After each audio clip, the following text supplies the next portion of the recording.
All Guts So Gory presents a movie so good, I want to take it out behind the middle school and get it pregnant. Cabin in the Woods. Everybody ready? Let's go on the road! Acquiring targets. We're looking for, Tillerman Road. I'll get you there. Getting back. That's your concern. This is awesome. No way.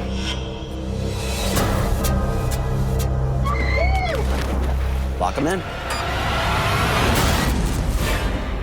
The lambs have come to the killing floor. Something weird is going on. What is that thing? Somebody sent those things here to get us. We gotta get out. Oh my God, what is this place?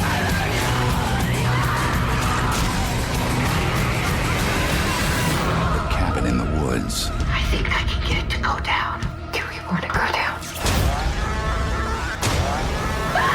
Rated R in theaters April 13th.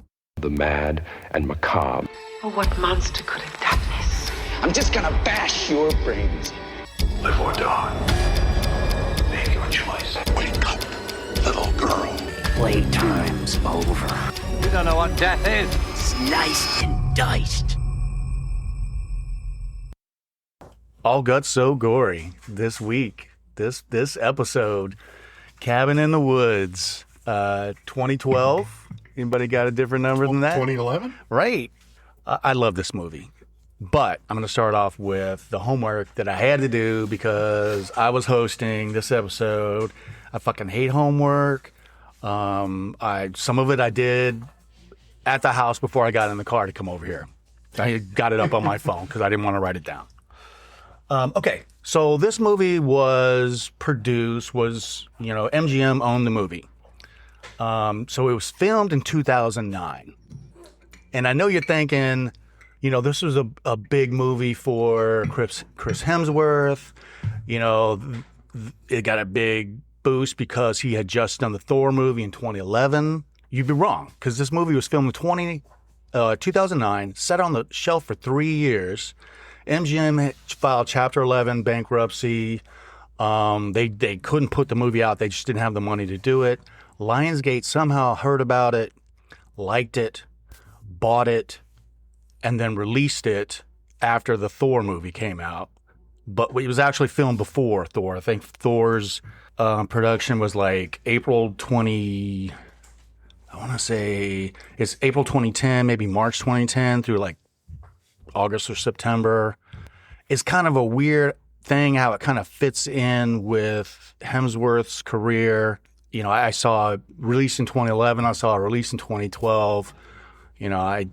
That's where my homeward brain stopped, and I didn't dig any kind of deeper than that. But this movie is, I read a couple things where people were like, well, this is kind of like a satire of horror movies, or this is a, kind of like a spoof of horror movies. That may be what they wrote it as. Was written in 3 days, by the way. Yeah. By Whedon and Goddard. Goddard, yeah. Yeah. So they may have intended it that way. I am going to believe in my heart that this was a tribute. I see this movie as more of a tribute to the horror genre and all those horror movies out there, all the monsters they pull in. It's just glorious. And it's got a fast pace. It clips along. It's got all the tropes and stereotypes and all the monsters you could ever want. And it's scary. It's funny. It's my kind of movie. It's got monsters, but it also has slashers. What do you think? It was okay. No, all honesty, when I told my wife we were doing this movie, she said, "Oh, that must be one of your suggestions because I'm a big fan of it." I'm going to agree with you, Charlie, in the fact that it's not a spoof. They are not making fun of the horror genre. They are saying these all seem very similar. They all have very similar notes. For a reason. There's something behind what's driving these characters. So it's not a spoof, but more of a, this is why everything seems so similar. And the vibe I got from it and from some of the homework that I did. I'm Mike, by the way. That was Justin. We're here too.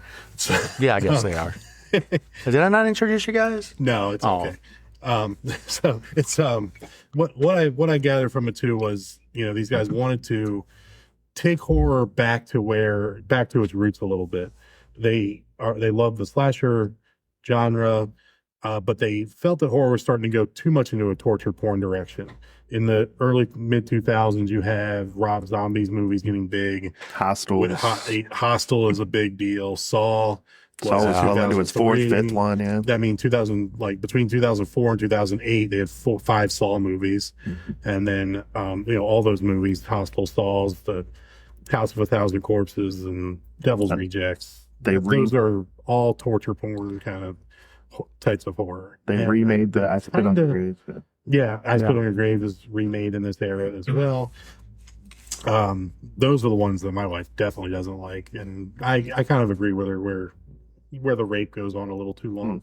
It's not implied, it's just shown. and yeah, that's where it's like, okay, I like horror. I don't need to see the rape go on that long. Anyway, so they kind of were bringing horror back to its roots, and not just where it's dumb kids. They wanted to make the kids a little smarter in this one, and they wanted to just make it a good smart story, and not just we're going to cut these kids up and you guys enjoy. Right. These are all intellectuals. Every one of these kids are intellectuals, but they're being obviously manipulated into acting. And they talk about that archetype, right? Yeah.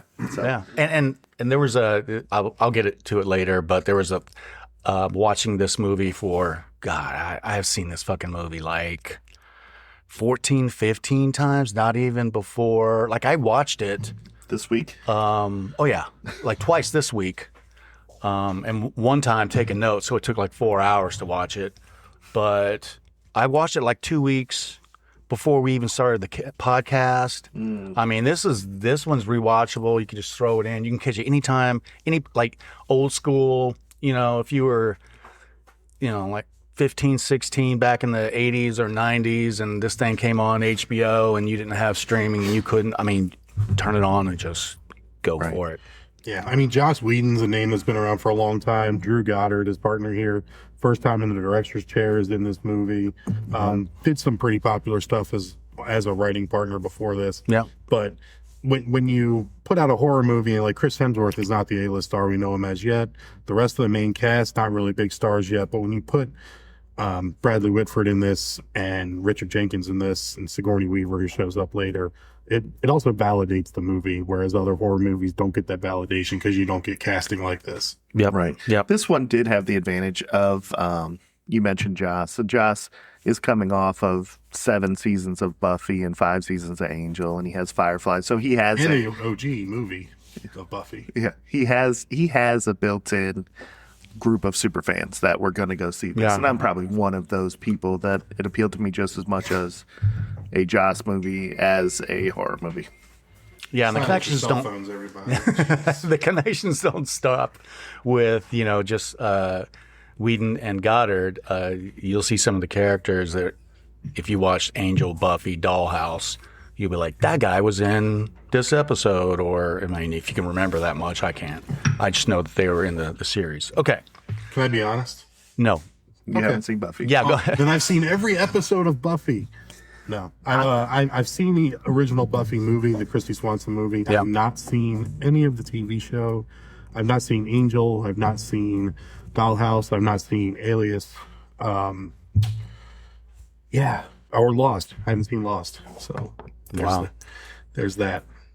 There's a lot out there for you to see. There's a ton of stuff for you to catch up on. Yeah. Okay, so movie tagline. We ready to do the movie tagline? Sure. Okay. After you introduce us, finally. This is David and Glenn, my co-hosts this evening. No, I'm just messing around. Justin, Mike, what's up? Thanks for being here at your house. Okay, so the movie tagline. I saw. I Googled it. IMDb'd it. I was like, this is a joke. So I pulled it up in other places and was like, oh my God, this is the main tagline. This is the one that made it through. The original, if you hear a strange sound outside, have sex. That's as far as I searched. I was like, I don't need to go on the anymore. movie poster, but that is one that is out there. I do love it. Obviously it's a tribute to all of the movies we've seen. All Right. Nightmare on Elm Street, the Friday the 13th, the Evil Deads. What was the one on the movie poster? The one on the movie poster is "You Think You Know the Story." Oh, it's great, and that's the great thing about this movie. Seeing it for the first time, it's like you don't know what's going on. You don't know what's going on, but we'll get into that. I mean, I love this movie. I'm excited. How do you feel about this movie, Charlie? I'm fond of it. Yeah. I want to take it out behind the middle school.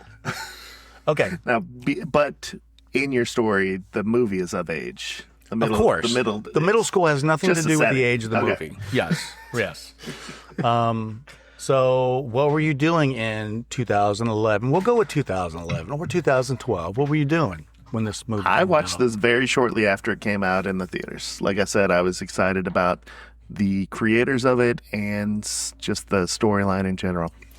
Yeah, this took me a couple years actually to get around to, and it was my soon-to-be wife my girlfriend and fiance at the time actually recommended this to us as we were looking for something to watch. I remember on TV one night, just scrolling through the titles on demand, and was like, "Oh, you should watch this one. This is good. We should watch this." Like, she had seen it before I'd even seen it. Maybe the Chris Hemsworth of it all is why she had seen it before I did.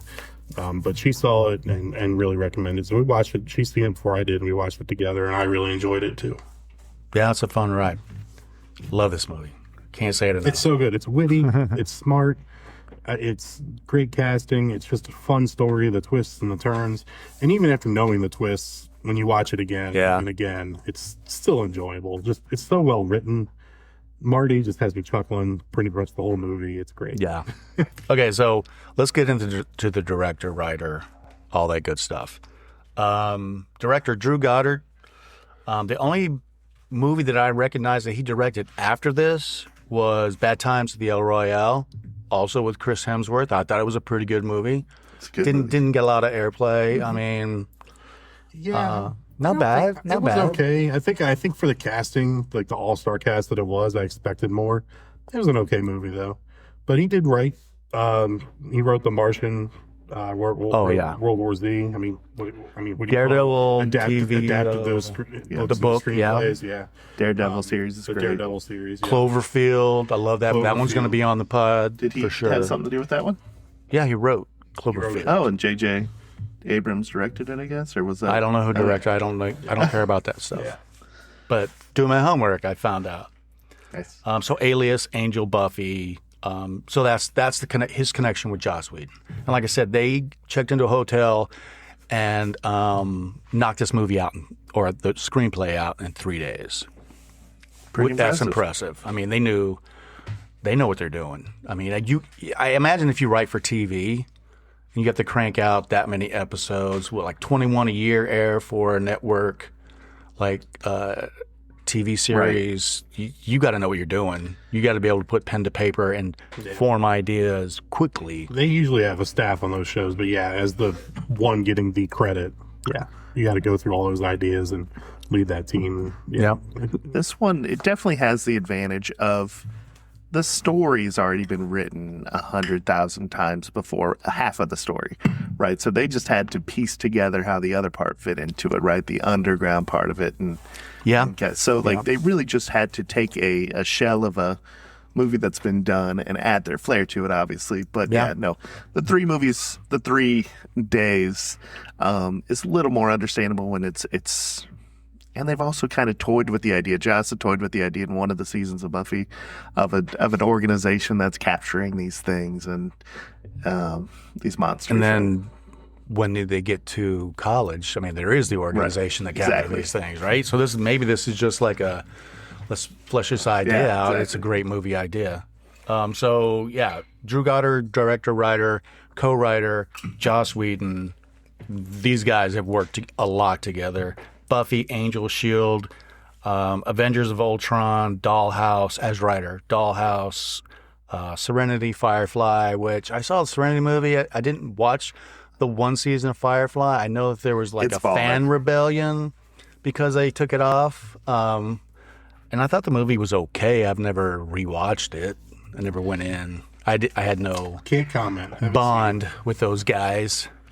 Joss Whedon wrote a little thing called Toy Story. Maybe you've heard of it. Right. Oh yeah. I'm scrolling down. Alien Resurrection. There's the Sigourney Weaver connection, by the way. I was going to bring that up later. Yep. And he wrote for Roseanne.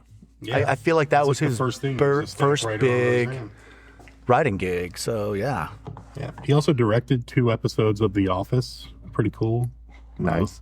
The Branch Wars episode and the Business School episode. If you're really familiar and you know those episodes just by title, those are two of the better episodes in the series for sure. Yeah. Great guys. After Cabin in the Woods, products, he gets in the director's chair and he does The Avengers, but then also directs Justice League. Is that something that's sacrilege? So that is am I missing something here? You are.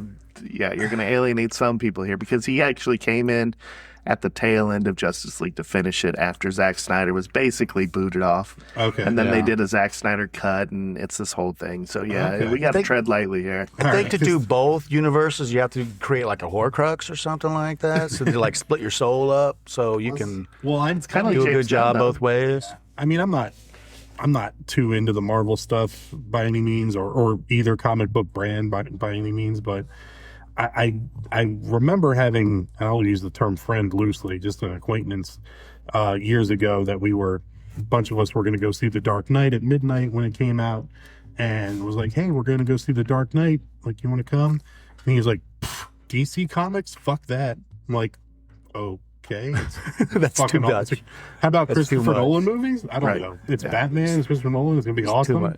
But he was like so hardcore Marvel that he wanted nothing to do with going and seeing Batman. Joke's on him And because so I don't know. In that circle, it's you got to pick one or the other. Can you like it all? I'm not in that circle. I mean, yeah, probably. I mean, if you want to do the quote, be a real fan. If you want to be one of those guys, then yes. Don't be those guys. No, don't be those guys. joke's on your friend because it turned out that the Nolan 3 Batmans weren't really anything to do with the other DC universe. So Exactly. you can like them both, and you can love Nolan as a director for sure. Yeah. Well, whatever. But it was kind of interesting. That was the first thought that popped into my mind when I saw that Whedon was attached to the Avengers and Justice League. I was like, wait, you do Marvel and DC? Yeah, don't And cross people the didn't hate it, streams. or maybe people did hate it. I don't know. Unfortunately, after the Justice League is when Whedon started. There were some reports of him not being pleasant to work for or work with, so he kind of got this diva, and it kind of went downhill from him after that. That's why we haven't heard his name a ton. Really? Okay. We'll go with that. All right, let's talk about the cast. Let's do it. All right, so Kurt, he's not the star of the movie. He's a supporting actor, Chris Hemsworth. Yeah. You know, there was, like I said, the whole thing with the Thor timing and the Cabin in the Woods timing. You could say that these both came out without influencing the other. I thought they would have cast somebody that was a little more handsome and like built, like to fit the athlete role. But Somebody muscular. He must have known somebody. Like who do you sleep with? Who do you sleep with? Right. Okay, so Thor, motherfucking Thor, my favorite Marvel character. I'm more of a Marvel guy than a DC guy, but I don't discount DC. I just think they've had better days. Anyway, I mean, he's great outside of Thor. Have you seen the movie Rush? Yep. Rush is an incredible movie. It's a Ron Howard film. He plays James Hunt, and it's about James Hunt, the F1 driver back in the 70s, and it's about his rivalry with Niki Lauda. It's just an incredible movie. He plays it really well. He's funny too. He is funny. He's been on Saturday Night Live a few times, and it's some of the best episodes I've ever seen. He's in the Vacation reboot. He's got oh my God, there's a scene in that movie that's so good. Rancher husband. It was a six-pack that he was trying to show off. Yeah, that's what we're talking about. And like the Ghostbusters with the female cast. Sorry, ladies, it sucked, but Chris Hemsworth was the. I thought it was good. Quality. I didn't hate it. I kind of liked it. And the cast was doing an interview how they just like couldn't stand how good he was at everything he did because funny. He looks that good. Yeah, he shouldn't. It's not fair that he should be funny and he's have just the time. He's a good actor. It's not all. He is He's funny. He's got the looks. He can. I've act. never heard a bad thing about him as a Black Cat person shows that he can either. act. If you've seen Black Cat, Yeah. Black Cat, he can act. He's funny. He's got the looks. He's the total package. He is. It's no secret why he's as big as he is. Yeah. Are you For still sure. talking about the vacation movie? Okay, so Dana, Kristen Connolly, the star of the movie, the Dana. final girl cliche, if you will, because this movie is about honoring other horror movies and how great the genre is, and so of course they have to have a final girl. That is a thing, and I don't like the term final girl because she's not a girl, she's a woman, but not really a like the Thing hero. Throw it out there. I can't remember his name. McCready. Like he's from the get. He's got a plan. He's going out. He's killing. He's shooting. He's burning. He's dynamiting. Way around a flamethrower. He don't fuck around, man. But we have Kristen Connolly, and not in a lot of stuff. I mean, she's been in a lot of stuff. She's still working. I mean, she's making a living as an actor, but never real. This is one of those movies where you have a cast that they could break out and they could be stars. We got Chris Hemsworth. But like so many movies, especially in the horror genre, I think we get like no respect. Basically, I mean, it's really rare to get major movie awards in the horror genre, and I think it's really rare that people break out. Good actor. I mean, she did a great job. I don't know why she really didn't do anything big afterwards. I agree. I think she did a really great job in this. She did parlay it into about a season and a half run on House of Cards when that show started. Yeah. With a minor role, but a recurring role. She's on probably I think about 17 episodes or so in the start, and then later on a Showtime show called Zoo. 30 some episodes of that. I never heard of it, never seen it, but Me either, yeah. Get that kind of pull from it. But then again, it's like so much in the middle where it's like she didn't get anything, or there's stuff she's doing but you never heard of, or she's very below the line. She's coming up in a movie coming out called Honey Don't, the next Margaret Qualley movie with Aubrey Plaza. She's got a below the line role in that, it looks like. So she's still working. She's still doing stuff that's going to be popular, but definitely thought she would have been a bigger breakout star after this. A lot of TV acting for her on her creds. I do want to point out, it seems like horror movies work best when there's nothing about, there's no preconceived, Thor should be acting this way, or Thor's Australian, we know that. Just things that would take us away from watching these people go through the worst moment of their life. Yeah. I think it's by design a lot of times. Find these people that are relatively under the radar and, do awful things to them. Yeah, and they don't who they are or what they're or typecast as doesn't really influence the way people see the movie. Like you said, yeah. And looking at her being like redhead, pale, her mannerisms, I thought she could have been maybe like Ellie Kemper's role in The Office, like the new Pam kind of role. Yeah. I definitely felt she could have filled that bill, but she didn't. But who knows? I mean, I definitely thought there definitely could have been more for her. She did really well. There's just so many. I was a fan. Bad actors out there, but I feel like there is so many good actors out there that, I mean, it's luck. Sometimes you're Brad Pitt. If Jai Courtney keeps getting work. Sometimes you're Johnny Depp. Sometimes we don't know their name because sometimes right. Jesus Garcia. Okay, so we got Jules, the other woman in the this cast. Anna Hutchison. She same thing. She's still working. Nothing big since. Good actor. I mean, she was good. I mean, to save you some time, I'm going to say that everybody top to bottom on this was pretty good in the movie, right? Yeah. She's a Kiwi, and I think a lot of her credits are down under, Are those euphemisms? Are we? Do we our podcast mixed up again? For New New Zealander, yeah. Yes. Okay. I went there once. Not a I euphemism. don't think it's for- derogatory. Okay. No, it's not. Okay, and then we Maybe I started, just offended a whole island of people. and then we get to Marty, Frank Kranz. A lot of small parts in a lot of big movies. Donnie Darko, Training Day, Orange County, Matchstick Men, The Village. I remember him in The Village, Hitch, and then his connection to Joss Whedon, Dollhouse. Yeah.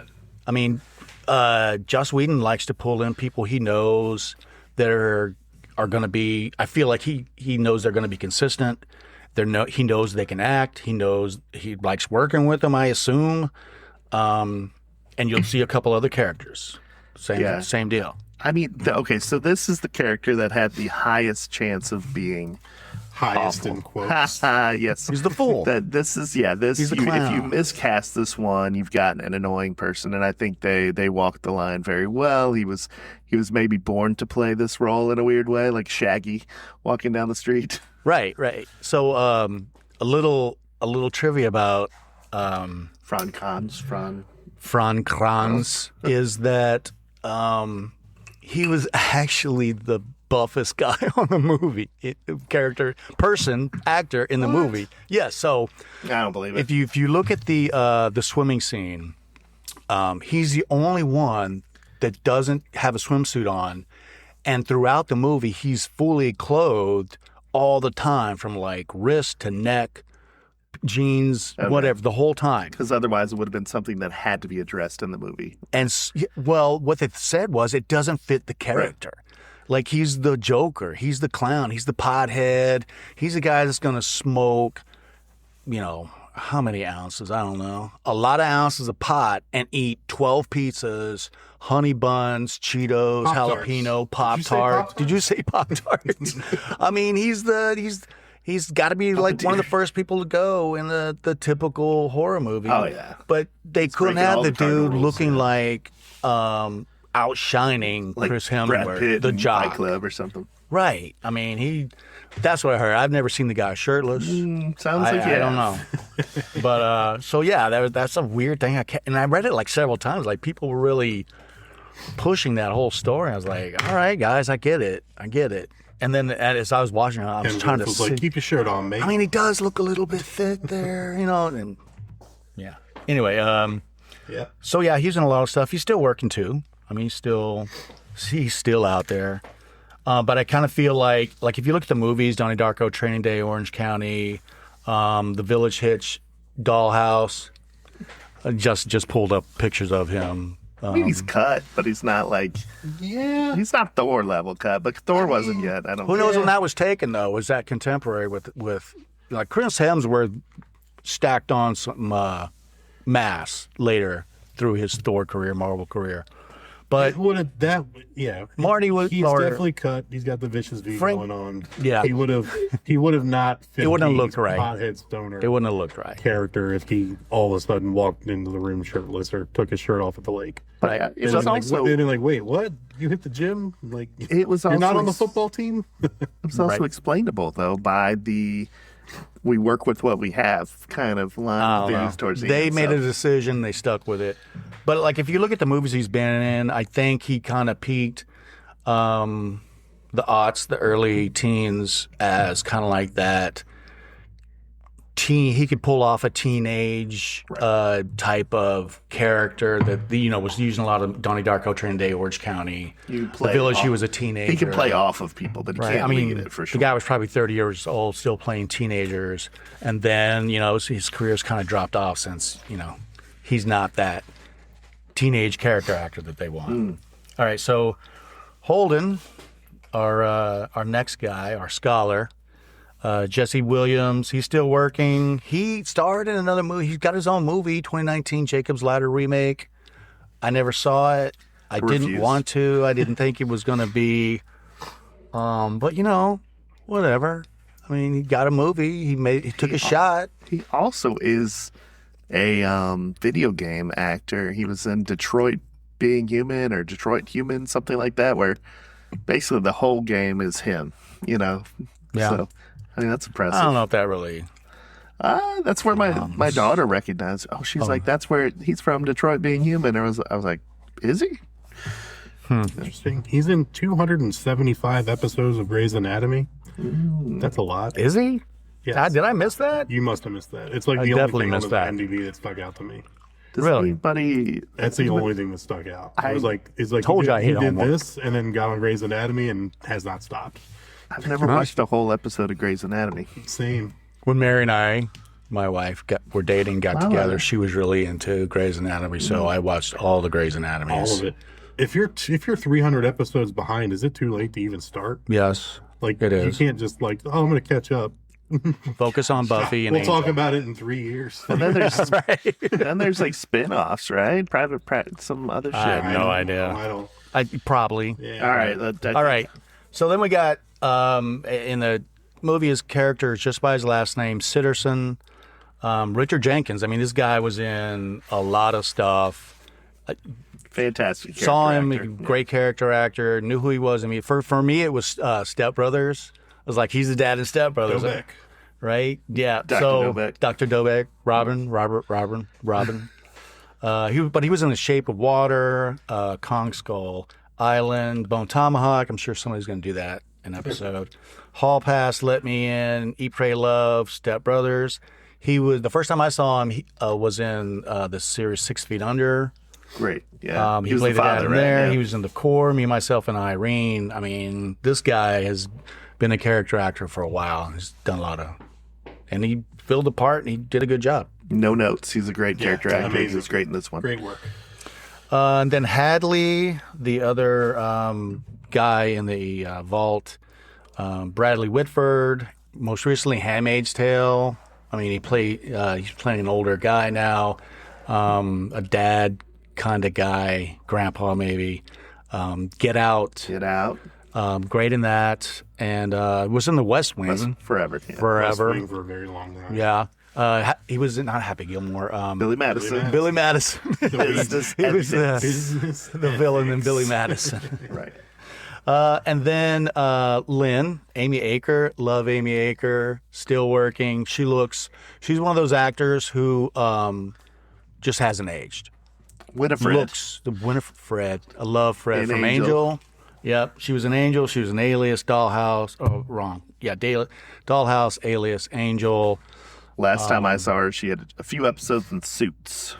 Yeah, another actor who's good, but for whatever reason just doesn't hit and stick in Hollywood. But perfectly cast. Right. She's kept really good at it. apartment. Looks, yeah. Yeah. Then Truman, Brian White, still working, nothing big. The guard in the vault. And then one of the Joss Whedon Angel Buffy connections is the fucking intern. He was in a lot of the. He was like a nerd, evil nerd in quite a few Buffy episodes. Right. I mean, like, so Joss Whedon, he likes people. He'll bring you along for as long as he can. Right, kind of like Adam Sandler in that way.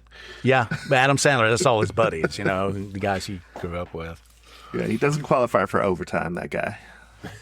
All right, so now let's get to the budget. How much do you think this movie cost to make? This one felt like it had to be $15 million. I mean, until the last 20 minutes, then I'm going to go up to about 25 to 30. Okay. Hold on, I'm scrolling. Okay, so the budget was for the time a small budget, $30 million. Okay. And that's just an estimate. I was using $1980. $1980, right? Yeah. $30 million is a lot of money.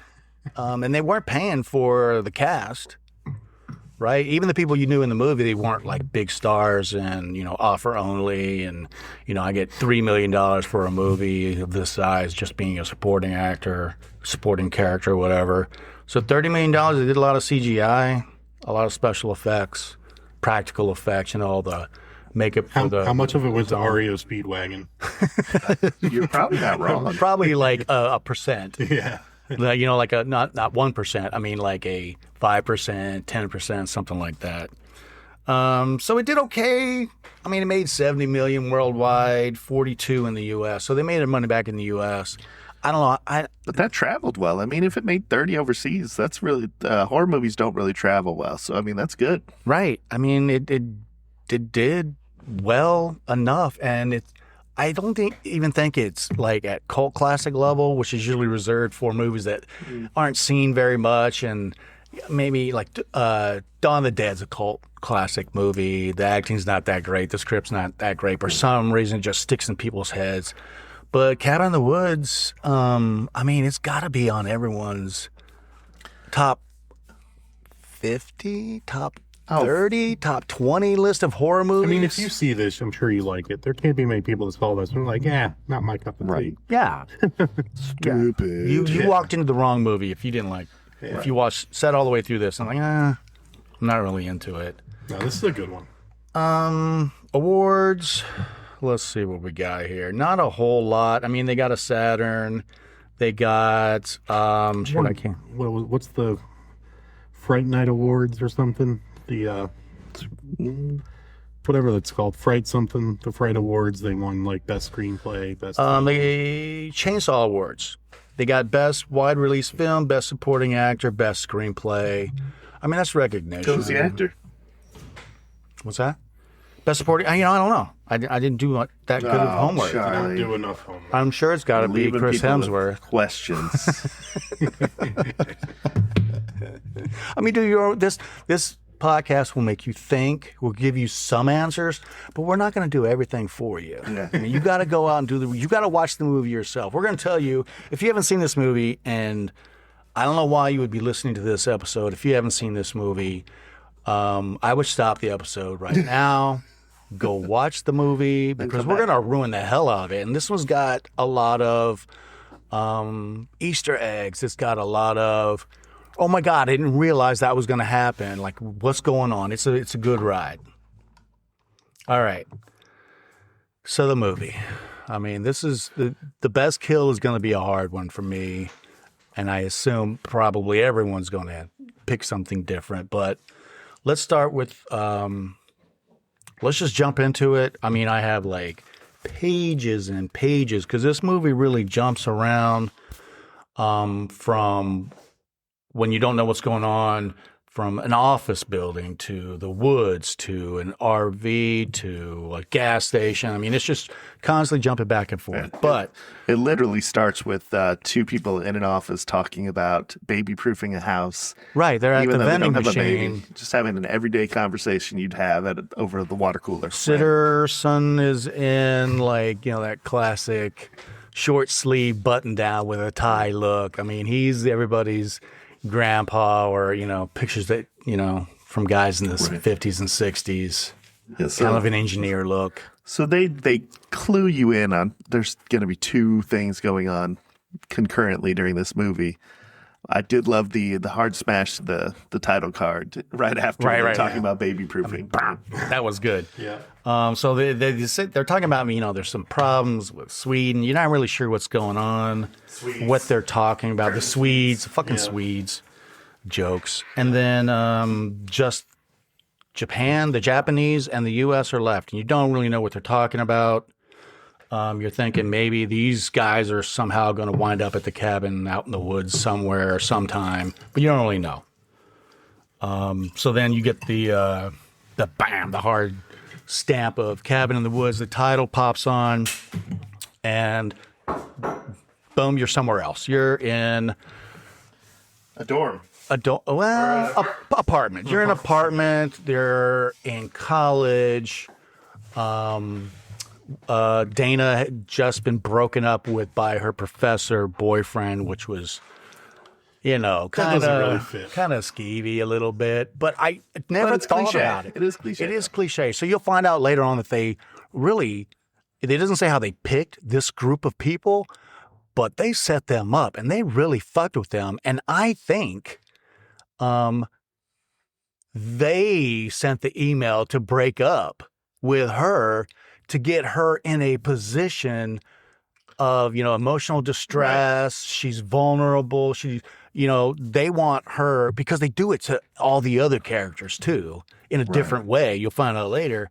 But it just dawned on me. I think they did that. If they didn't make the guy do it, they sent the email themselves, or I think that was one of the things they used to set up the people. So when Charlie says they, he's referring to the people that we meet before we see them.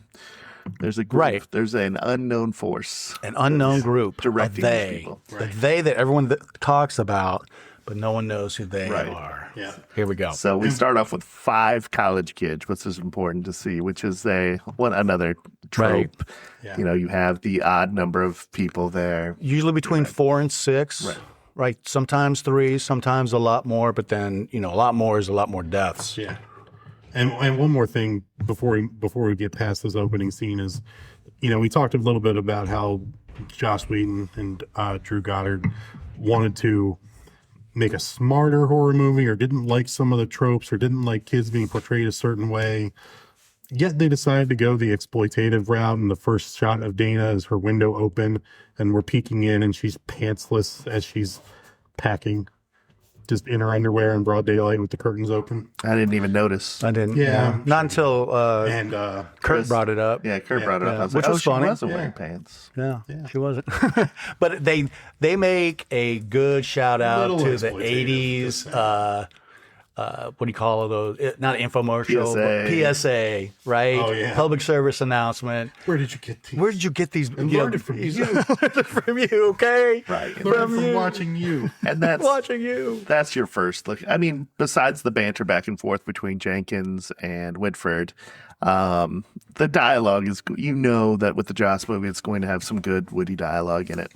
Yeah. Right. That was a staple in Angel and Buffy. The textbook she has, she's like studying like Soviet economics or something. Yes. Right. And then even like Hemsworth, Kurt's the jock, who's, the jock Not a jock. usually known for not being smart, is like, don't read those. Like he'll explain the whole thing in class. Like he's already taken Soviet economics himself. Yeah, he's a sociology major read or something. Grabowski, and he'll think you're smart because he doesn't know those books from front to back. Which she already had in her room? Yes. I'm like, she's probably read it goddamn already. library from hell. Like, and you're not wearing pants. And you're not wearing pants. But I think that's to show that, I think I mentioned that goes back to where they want to have smart kids. They're all intellectuals, right? Yeah, they are all intellectuals. And it kind of emphasizes the future manipulation that's coming.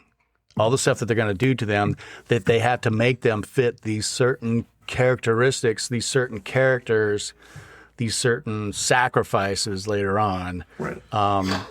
That, it makes you think, why did they pick these guys? Or through the whole movie, I'm like, how do they pick these guys? That's the only thing. It was kind of distracting, but could have used a little bit of 5 minutes, but then it might have been. It would have been too. I hate forced exposition in movies. Right. It just it's horrible. I hate it. You don't need it. It's definitely do a little later thing. With Sigourney. Sigourney does some forced exposition a little later in case you missed what's going on here. And Marty in a good way when it's mouthpiece needed for the audience.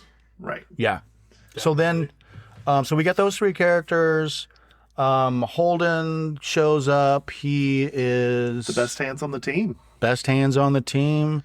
Turns out he's really smart too. Knows Latin. And then Marty shows up, and Marty was based on not the character, but I think it was Goddard or Whedon. They had that exact Volvo and did that exact thing where the window was down and locked the door. Did you catch that part? That's funny. Yeah. So he's a stunner, shows up, this car just like puffing smoke, like it's on fire. The bong thermos. That fucking bong thermos, which is a great weapon, turns out later on in the movie. I've never tested if police will pull over the people with the bong in the car because they fear that ban. I've never tested that. No, right. Give it a shot. Marty's got some good lines. Okay, so they're off. They jump in the RV, which is like a shout out to The Hills Have Eyes. Right. They're driving to Kurt's cousin's cabin he just bought in the woods. Which first thing to note is they leave their building and there's somebody up on the roof reporting, hey, basically the Eagles left. Right, the nest is empty, they're on their way. And you're like, okay, when you don't know what's going to happen, it's like, okay, that's weird. Who's watching these people? And you don't put, I didn't, I'm not the smartest guy out there, but I didn't make the connection that is going to come later where, the guys in the very opening scene have to play in the movie. So they're in the RV. I mean, they do a little talking and nothing belly super aching and trying to get Dana hooked up with Holden. Marty's high as a fucking kite, just doing, the typical stereotype joint character. Joint after joint. So then the road that they're on, I don't know how, I never saw directions or anything, but it's not on GPS. The road's not on GPS. It's not GPS worthy. There's a little bit of exposition there. There was like, hey, that's part of it. We need to be unconnected. Yeah, Marty is into GPS, it. Right. He's anti-society. He's anti-government. Maybe it's somebody else's time to take over. Mm-hmm. That kind of guy. Brings us to the filling station, right? Brings us to the Harbinger, the gas station. Morty. Which was probably built in like 1962. Probably before that. Probably closed in 1962. Right. Mordecai. Mind you, don't cut yourself, Mordecai. That's from a different movie. You'd know it. So much to take away from this gas station. That's awesome. I think this gas pump doesn't know money. I think it's more barter gas. Barter gas. And it's perfect. I mean, how many times have you seen a scary gas station in a scary movie? They hit all the buttons, man. You jump in, looking through stuff. Obviously, Mordecai, you're uninvited here. And right. The whore. I mean, he just jumps. But, it fucks you up. And when you're like, what the fuck, man? But then later on in the movie, it's part of what needs to go on. It's a formula in which they have to be given a last chance to abort their nihilistic vacation or whatever. Right. Yeah. They have to show that they're not sacrifice material. They're given all these chances to get away. Right. But they do what they're supposed to do in the formula, and they fuck around, and they're going to find out. Right? Classic horror movie trope. Stopping at the creepy, probably racist gas station. Right. In the middle of nowhere. Oh, that string of chew that he spit out was so gross. Oh, my God. Have you ever done, I'm not talking dip, have you ever done chew? It's like that. It's a miserable experience. Have fun with that, man. Right. That's back in your swamp days, right? Back in my New Mexico Air Force hunting shit out in the desert days. Had a lot of big league chew. Oh, that's actually that is big league chew. I still will grab a big league if I ever see one once in a while. I love that shit. So the Harbor used to be a thing, or still is a thing. Mordecai calls into the agency. Later. No, we're not there yet. That doesn't happen yet. They show. That's the thing about this movie. Why I had to take 5 pages of notes is because it jumps around so frequently. All right. I got things mixed up in my head, and I've seen the movie like over a dozen times, and I'm like, well, shit, I better keep track of where we're at. Sure. So lots of notes. They show up at the cabin. That's what happens next, and the cabin is spot on Evil Dead cabin. It is the way they framed it. Everything about it is this is Evil Dead. Even the 5 characters in the first Evil Dead movie, that is Evil Dead. Right. Classic movie, horrible acting.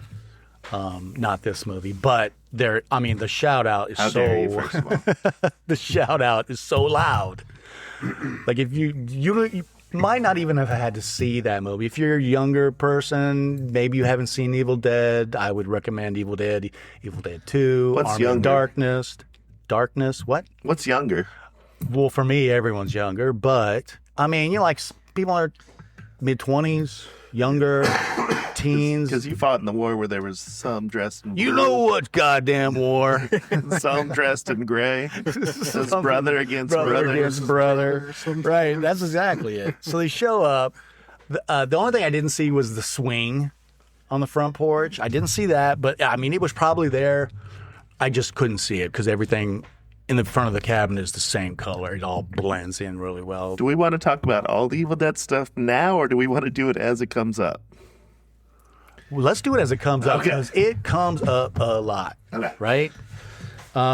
So they show up, they're checking out the rooms. Everyone goes and finds their rooms, kind of like what you would expect the Right. scene to go. And then Holden is in his room, and there's this fucked up painting on the wall, really old. Yeah. And like a bunch of people cutting shit up, It cutting up reminded an me animal. of a mural that you'd see in the Pawnee City Hall in Parks and Rec. Right. Or on Wednesday, right? In the Addams Family. He's like, no, I'm out. He takes off the wall, and there's a one-way mirror. And guess who's on the other side? Dana. Dana's gonna expose herself again. Yes. Like she is known to do. She's very attractive. I'll throw that out there. I'm not objectifying her. I'm just making observations. Right, because you're already on the record saying that Chris Hemsworth is the most attractive one in the movie. So, I mean... Without a doubt. Without a doubt. And history will prove me right. Right? Okay. But I'm more of an Amy Acker person. I don't know about you. If you know. No comments. My wife will listen to this. So she's changing. She's starting to unbutton her shirt.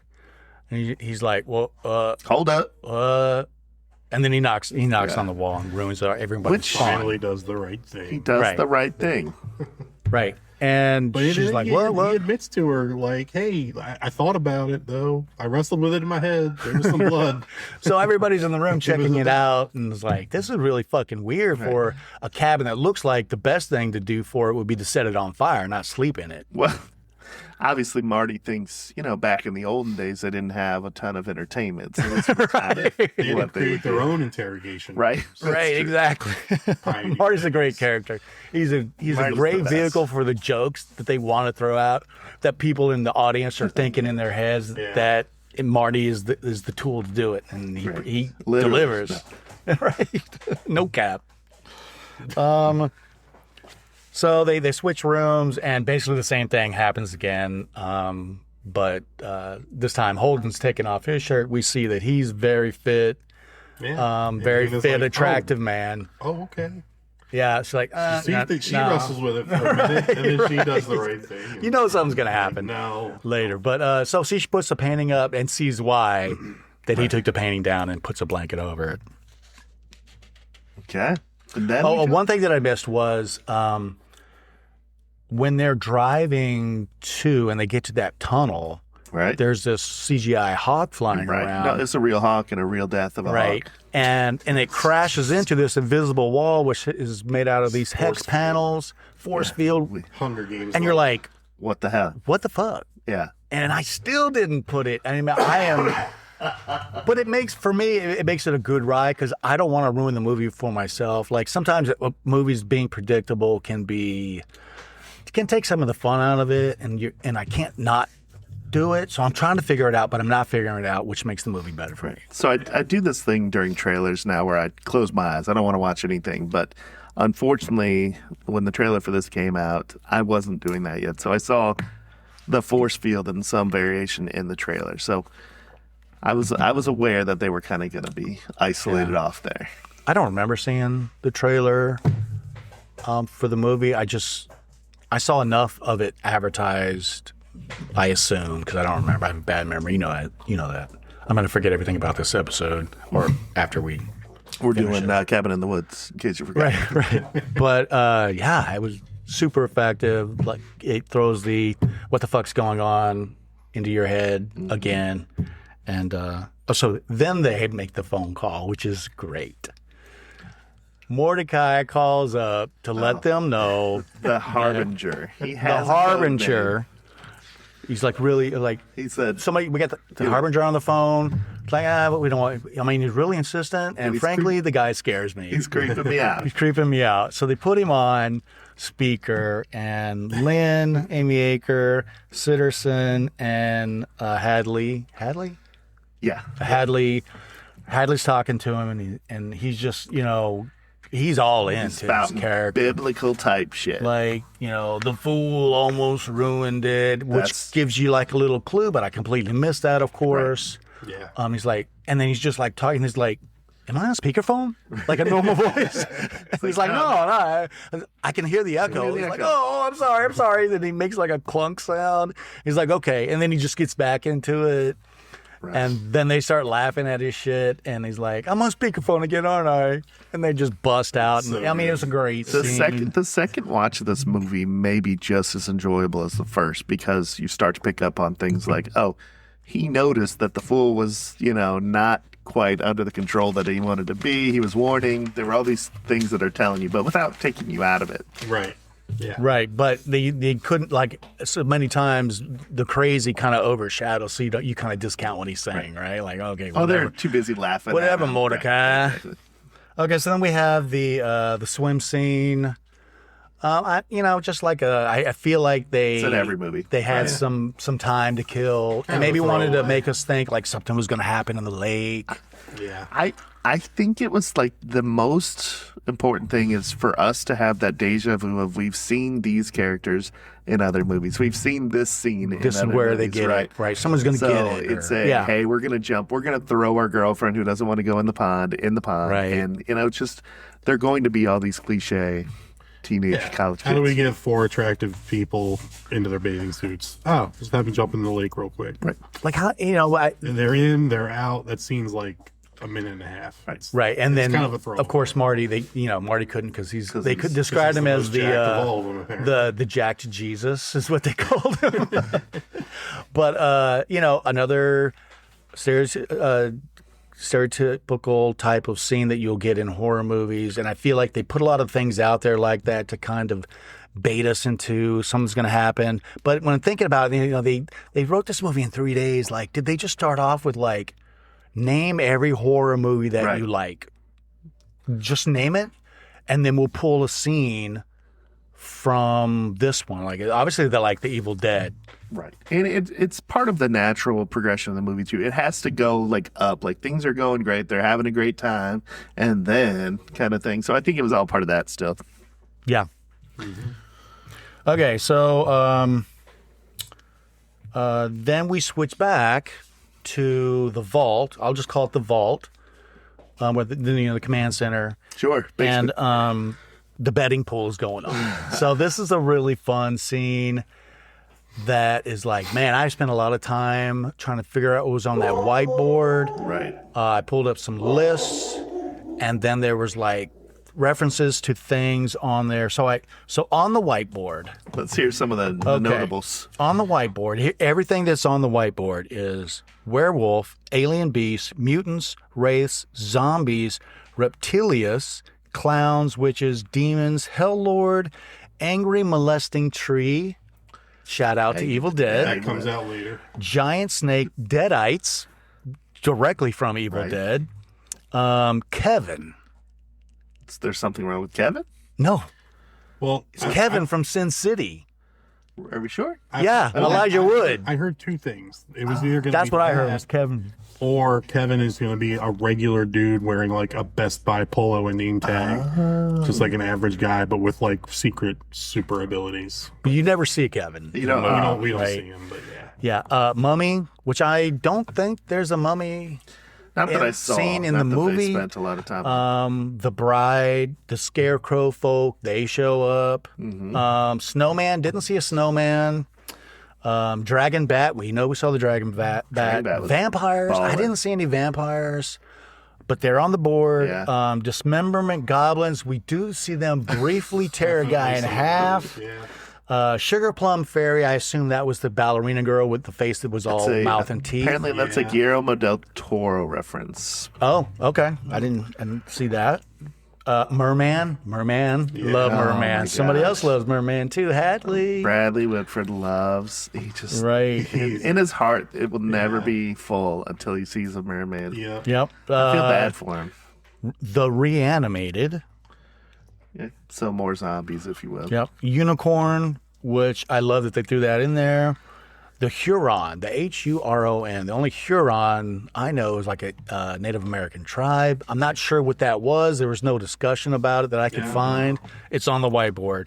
Sasquatch, Wendigo, Yeti, all slashed similar. together. Okay, fair. Yeah. Dolls. Dolls. I Okay. don't remember seeing dolls. The doctors, we do see the doctors. Gotta see doctors. Zombie redneck torture family, which Buckners. is the Buckners. Jack-o'-lantern. I didn't remember seeing a jack-o'-lantern. Maybe that's like Sam from Trick or Treat or something. Maybe a giant and twins. We do see twins, and I Twins, you assume see the that's a Shining shout twins out for to The sure. Shining, right? Yeah. Okay, so that was everything on the whiteboard. So the betting pool's going on. The intern guy is very annoying, plays his character perfectly. He's a little bit older for the age he's supposed to be playing. He picked the Buckners. He split it with maintenance. Yes. Split it with maintenance. Right, so the betting pool's going The on. defending champs. Right. Yep, so I want to talk about that in a minute when we get to. Should we do it now? Yeah, go ahead. Okay. So I feel like the cabin was very designed for in case they picked the Buckners, right? So the journal obviously activated it, but then they find a whole separate room in the basement where she's like, "This is where they did it. This is where they did." So like, there was no other scenario in that room. They didn't build another scenario for that room. They were not the I think it was that thing. If I was in the betting pool, I would always put my money on the Buckners. I think. Yeah.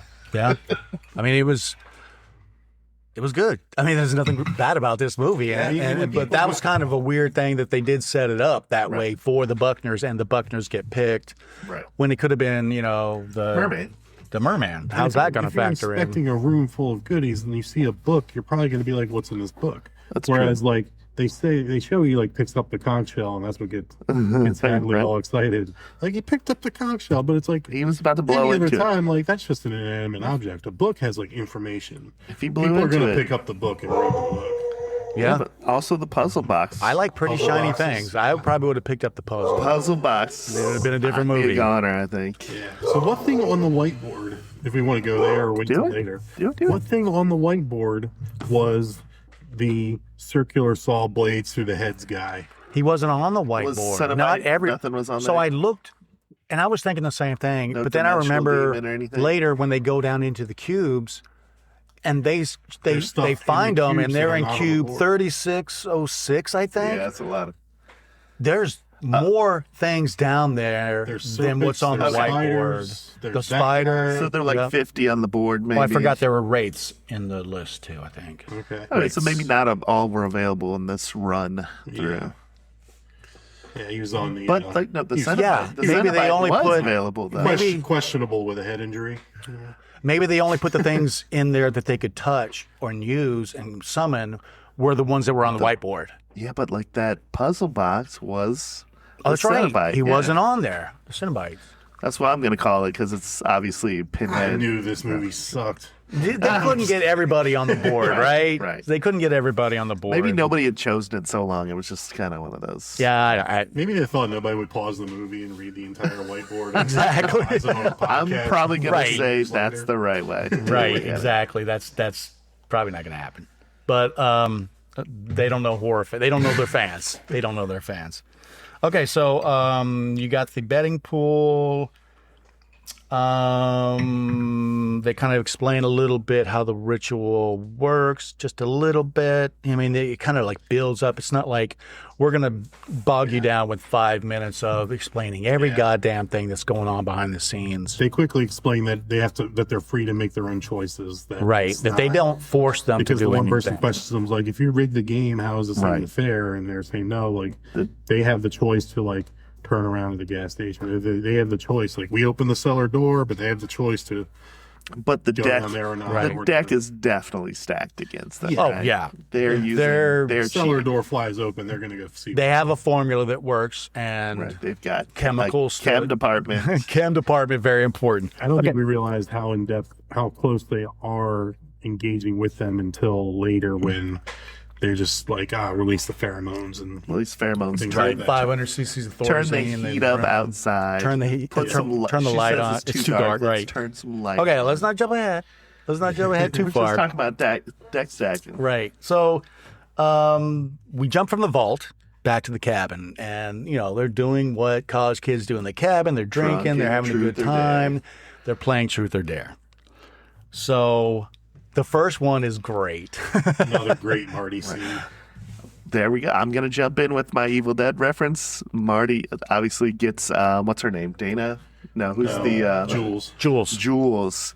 He gets the ability to have her do a truth or dare. Yeah.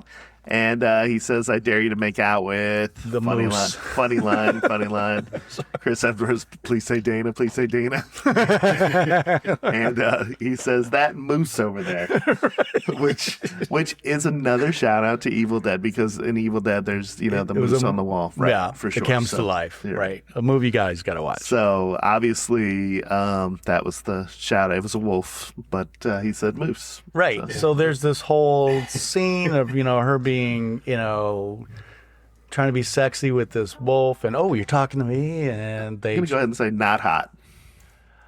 The makeout was not hot. Yeah, it was kind of weird. So what they did was to make it a little bit easier for her. Making out with a taxidermied wolf. What do you want? And to work with the special effects, they dusted the tongue with powdered sugar. Oh, okay. So it wouldn't, because it was latex, so it wouldn't be all shiny, and then it would be a little bit, nicer for her to make out with. Right.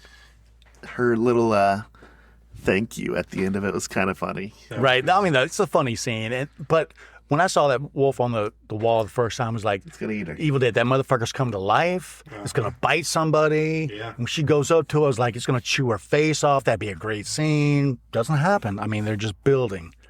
They're just building up for what starts to happen next. And another red flag for Marty. Marty's like, why is everybody acting this way? Because Kurt's a sociology major. He's not he's being a jerk. All this alpha male bullshit. Right. So during this, they it's Dana's turn. Truth or dare. Kurt's being a jerk. Oh, she's gonna pick truth. She picks dare, and boom, the basement hatch door flies open. Reference again to the Evil Dead. It's the Evil Dead cabin. I mean, it's as close as they could get without completely 100% reproducing it, right? So they're like, I dare you to go into the cellar, which she does. And she's looking around at stuff. Something happens. Why am I drawing a blank? What happens? Somebody comes down there and she screams out. Yeah, I think somebody scares her. Something scares her. I can't remember. Oh, a painting. I think it was a painting of a girl. Okay. I mean, watch the movie, guys. You can put in some comments or something that you hate us for not being very good podcasters. Fuck you, whatever. Okay. So everyone goes in the basement, and Marty, the pothead, the fool, is the voice of reason. It's like, quit fucking touching everything. Right. What are you doing? And everyone's kind of like spreading out. They're looking at, and there's all these little trinkets and objects, and everyone gets something different. And he's like, I dare you all to go back upstairs. Marty is by far the best. He is the mouthpiece for the audience. Can we go ahead and say favorite character is Marty? I had Marty's 100% fun. Love Marty. So of course, not read the Latin. Of course, nobody listens. I draw the line in the sand saying we're not going to read this. Dana Latin. opens this thing and starts reading from it. Everyone drops what they're doing. What's his head is Hadley's pissed off because somebody had the merman conch and was about to make his life complete. He's going to go blow into it or something. And then they all dropped it and they're going back, and she starts reading from the Buckner diary about which didn't Paul activate it until the Latin, I think. And then Marty was like, I draw the line at the Latin. Do not read the Latin. Has anyone ever heard the expression "a husband's bulge" before? No. I have now. I don't know where they got that. That was something. That was something. So she, of course, reads the Latin. We go outside, and the zombies are coming up from the ground. Redneck zombies win the pool. We jump back. Not any zombies. Redneck torture zombies. Wait a minute. Did we jump back?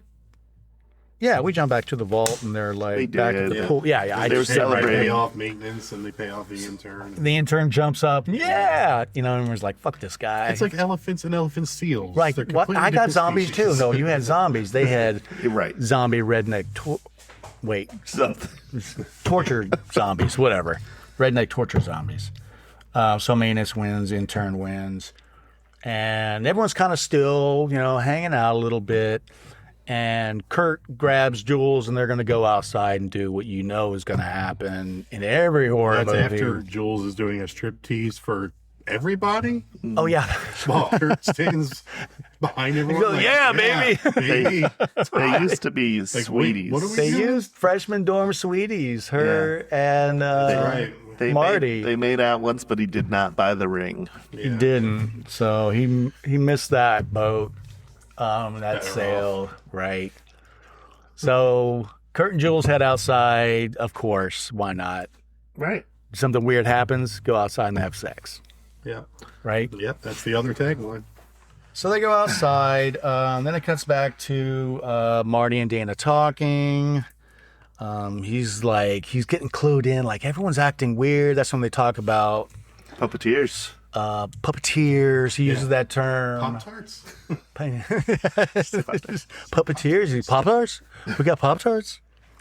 He goes, he's going to read them. He's like, I need a book with pictures. And he goes Right. to his room. And then Dana and Holden are alone, and they're going over, and she's still reading the stupid fucking diary. He's translating the Latin to her. Right. More scholarly stuff that Yep. he's doing. So then we jump back to Kurt and Jules. Holden has the husband bulge. He's got the husband bulge before Marty pieces out. Kurt and Jules are outside in the woods. He's trying to get it on. She's like, it's too cold. Oh wait, I completely forgot. This is like you see all of the screens you see the screens with all the cameras that are inside the cabin. Is that now or is that later? We see that before all this. Where they're monitoring. Where they're everything. monitoring them. So then you put it together. They still leave it to where It's after Jules is, well, you're about to get into it, but after Jules is killed, that's when Marty finds like his room is bugged. Yeah, basically. that's later. He Okay, finds so the wire and the speaker and So everyone in the vault is still there. They're watching. So the point I was going to make is you see that they're all watching them, but I still didn't understand. Like, it still didn't make sense why they were watching them. They're watching them like they were just watching them. Right. So then Jules and Kurt are outside and they're going to get it on. And the pool crowd is still there. The betting pool crowd is there. And then Sitter's son kicks them all. Like, all right, guys, the show's over. It's not a peep show. Kicks everybody out. And that's when she said, that's when she said, it's too cold. So then they raise the temperature. And it's dark. And then the moon shines a little bit brighter. And it's going to happen. And it starts to happen. She gets topless. She's sitting on him, topless. He gets on top of her. They're making out. She's still topless. It's very subtle when they're waiting just like we're all waiting. When she takes her shirt off, Bradley Whitford's like, score. Right. It's so subtle. Right. And then he's like, what? Then the guard says something like, why this is kind of, exploitative, whatever. Right. And why you? And they say this is what they want. You got to give the people what they want. This is not for us. Right. This is for somebody else. And you're not quite sure exactly who the somebody else is, but you'll find out. They do the pheromone mist to get everybody in the mood, which there are no pheromones for humans to get anybody in the mood. You think that would be a real thing and not be a spray in every goddamn gas station in the world? When I bought that cologne the other day. Gas station. But it's not real. I don't know. No. Okay. If it's in a gas station. That's how you landed Mary. Right. So Kurt's on top of Jules. For some explainable reason, her hand goes out sideways. And then the garden trowel just goes right through her fucking hand. And the shit they have hit the shit now. The fan hit the shit. They have hit the shit. Now it's a horror movie. And the Buckners are everywhere. And they're gonna kill somebody. Big dude, big Buckner with the fucking bear trap. Knocks Never seen somebody wield Kurt a bear trap down like with that. Right. And then fucking Jules tries to get away and she gets it in the back. Just snaps right on her. It's like, God damn. And then he's like pulling her. Kurt gets stabbed in the back. I mean, people in this movie They nerf him. which, it's like that thing in action movies. Like you get shot in the shoulder, you'll be fine. People get shot in the shoulder and die from that fucking wound all the time. It's not a you'll be fine or you just flinch a little bit, but you can still run like a motherfucker. He gets stabbed in the back. When he pulls that garden trowel out, I mean, it went in like a good 7 to 8 inches. It would have got a lung, a major artery. He would have died. Muscle, a lot of but muscle, he doesn't die. He's able to do a lot of stuff, turns out, later in the movie, which, Except save Jules. All the characters take a lot of damage in this movie, but keep going. So they grab Jules Take up, a licking, keep taking. hold her up. The big saw comes out. Kurt can't get away from the zombie that's holding him. Shot. Yeah. Of Jules's face as the teeth of the big saw just come across the screen. It's a great camera shot. Yeah. Head just comes right off. She's dead. She dead. The whore is dead. I'm not calling her a whore. The movie calls her a whore. So you and you'll see why later. Called it to her. So then we jump back to the vault. I mean, those guys do like a little, I can't remember what they say. Well, they send the tributary blood or the whatever. They say a little prayer. Praise the Lord. And the sacrificial blood, they activate the whore spigot. Then they go pull the lever and like this machine thing starts whirling. The rest of this bunker looks like something from a 60s Bond movie. But then there's this like nice classic wooden shaded thing. Brass and with wood, like beautiful. Brass and wood little handle. sliding door made of teak, probably mahogany, maybe. Rich mahogany. Out of Rich place is what I'm trying to say. Yeah. And we don't. And then they lifts the thing. They show a little bit of the stone relief of her as the blood goes into it, but then they don't show the whole thing. Start turning, and you're like, what? I mean, they're still holding stuff enough out. Breaks some kind of glass container, starts pouring that blood down. Right. Not her blood, it's just blood. Yep. So then the reach of the blood, Marty is at the cabin in his room and he's hearing shit. And I tried to listen. Take a walk. Couldn't. I want to take a walk is what it was saying. Did somebody else had said that some other and he just somehow heard it, or it's probably was them trying to subliminal message. Into that's right. He's like, I think I need to go take a walk, but he's hearing it. He's hearing it. He's not hearing it like it's another person. It's not just hearing like a thought that pops in his head. And it's not working on him. Right. You find out later that they fucked with his pot. Marijuana immunity. But he smoked so much pot, the effect was exactly the opposite, which made him more in tune to figure out what the fuck was going on. And Marty is the guy who's like figuring it all out. Right. But he still decides, I got to get out of here. Right. Yeah, I mean, he listens to it. Right. Yeah. So he goes outside. He's standing, I think he's taking a piss. He's trying to pee, yeah. Right. Oh, that's when he notices Holden's husband bulge. Right. So he heads outside. Him and Dana are making out at this point. He's out. You can see the cabin in the background, and then you see the little girl with the hatchet. But you with see the no running. leg because her with no arm because they cut her arm off and it got it. So you're like, okay, now Somebody Marty's gonna get it,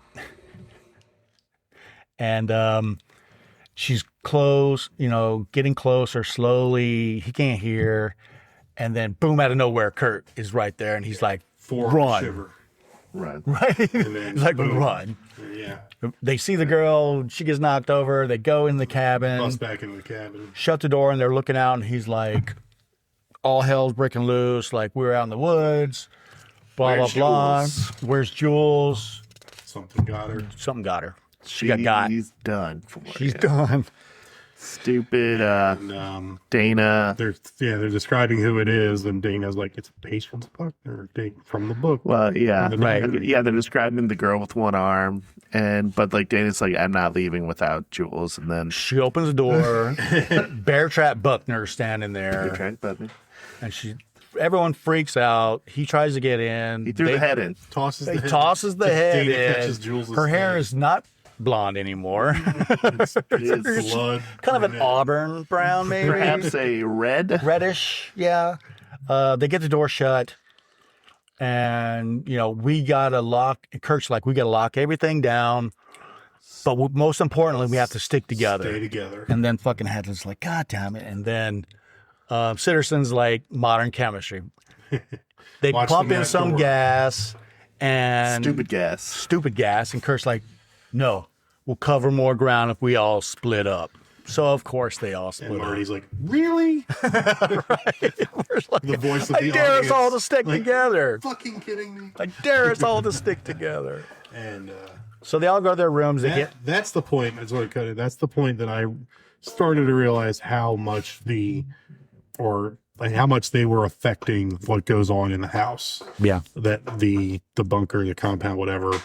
Like that's how much that they had over everybody and everything going on. They kind of downplay it with the whole betting pool thing. Like, hey, it's their free choice. It's really not. Like they are setting things in motion with this switch, this lever, like that, like just that quick. Yeah, once they make the decision, then they go they do everything except walk in there and shoot them Right. in the heads. And the stakes are higher once they also are finding out that like Sweden failed and Japan hasn't won yet. Like, right. it's basically like the stakes are higher for them to complete their mission. Right. This is end of the world type. Well, we'll find out later. But, so the goal was to get them separated into their own rooms and then pick them off one by one. Once they get in the room, lock it down. Everybody's locked in there. Everyone's locked in. So we cut over to Marty. He knocks over the lamp and it's like, what the fuck? And he's looking into a little camera. And then Hadley gets on with Kim and he's like, pump 500 cc's of Thorazine into a room, whatever. And Sitterson's like, hold on. How does he say it? Patience Buckner's on her way or something. Right. She'll take care of it. Or he'll take care of it, whichever one it was. And sure enough, he's standing next to the window. And Or one of the Buckners, yeah. one of the Buckners grabs him and pulls him out. Well, first, Mike, what conclusion did he come to when he saw the camera? What do you mean? Puppeteer. What did he think that it was? Oh, yeah. No, he was on a reality show. Oh, yeah, that's right. His parents are going to think he's a Such a stoner. burnout. My parents are going to think I'm such a burnout. Right. Forgot about that part. So it's all going down, Pull right? him out. It's all going to hell. And then the movie, it's a horror movie now where he's pulled outside. He's fighting with one of the Buckners. He breaks out the super bong, whacks him in the head. He gets up. Scene, runs. Marty takes off, does a classic mess up of not finishing the bad guy off, Right. just runs.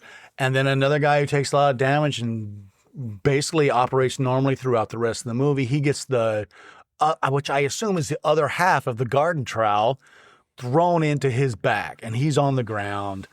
And the Buckner dragged away, drags him into a hole, which you think is like a grave or something, and Marty's gone. You hear a knife, you hear squelching. Right. Squelching. Right. So he's gone. Squelching. Marty's gone. Oh, yeah. They're going to get so Marty and the Rambler. Dana is in one room. Right. Call back to the one-way mirror. To one-way mirror, and the zombie mom is trying to get in. I think it was the mom. It looked like a woman, older one, not like a little kid. She's got like a bureau or something up against the window. She's crashing through. Holly can hear her, smashes out the window, drags her through. But then they have the same problem on their side. And then they're moving stuff in front of the window, and she pulls up a carpet and found the there's basement. a hatch door. Another door to the basement cellar. So they go in. It's not the same place they were at.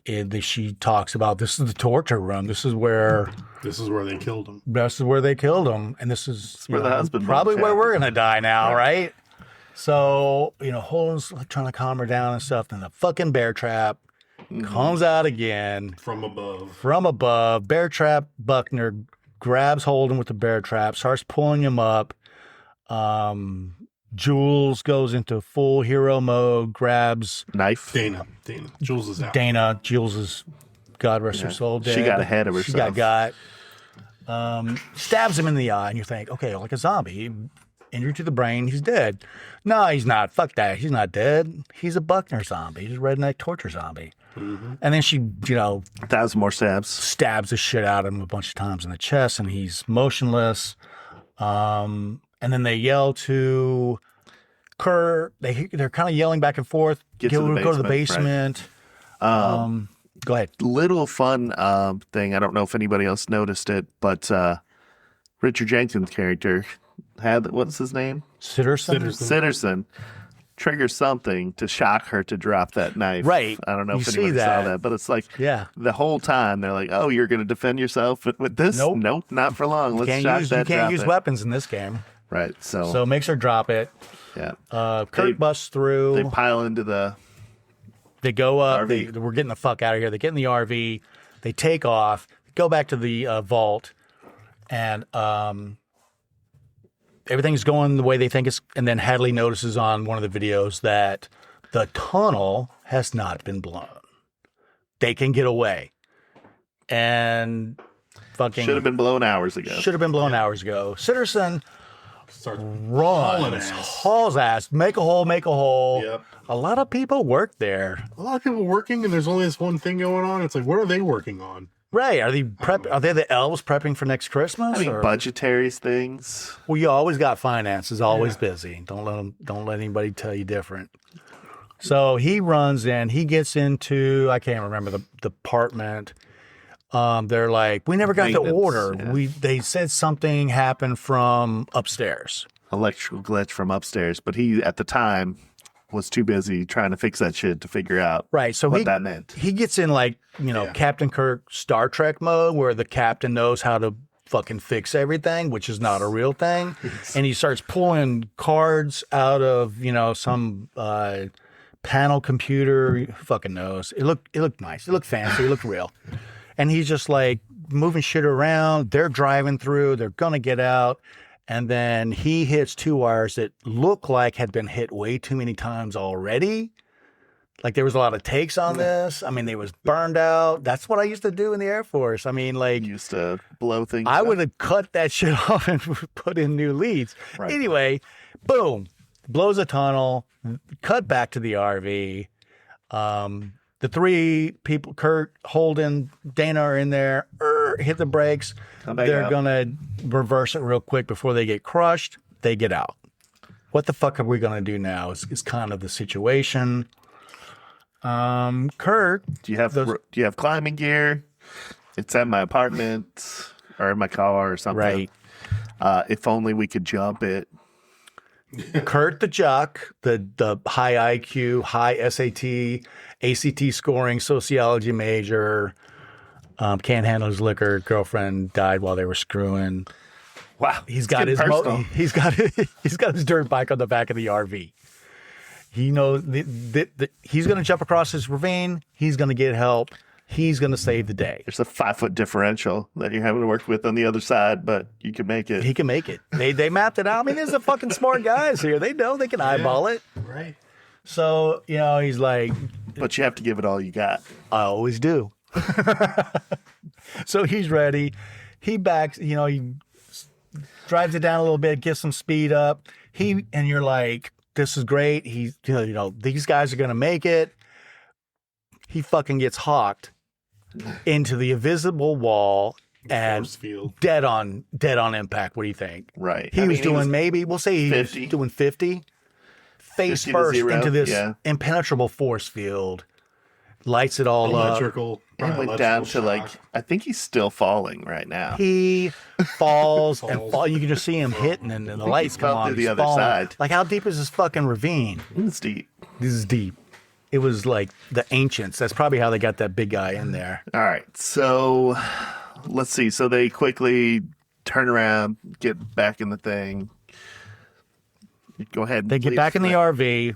They're like, we can't go back to the cabin. It's like, there's got to be another road. We'll just drive that road. There are no more roads. Like she's the puppeteer thing. And he's like, we'll just fucking drive it through the woods until we can't drive it anymore. And then we'll just get out and we'll fucking hike out of here. We're going to survive.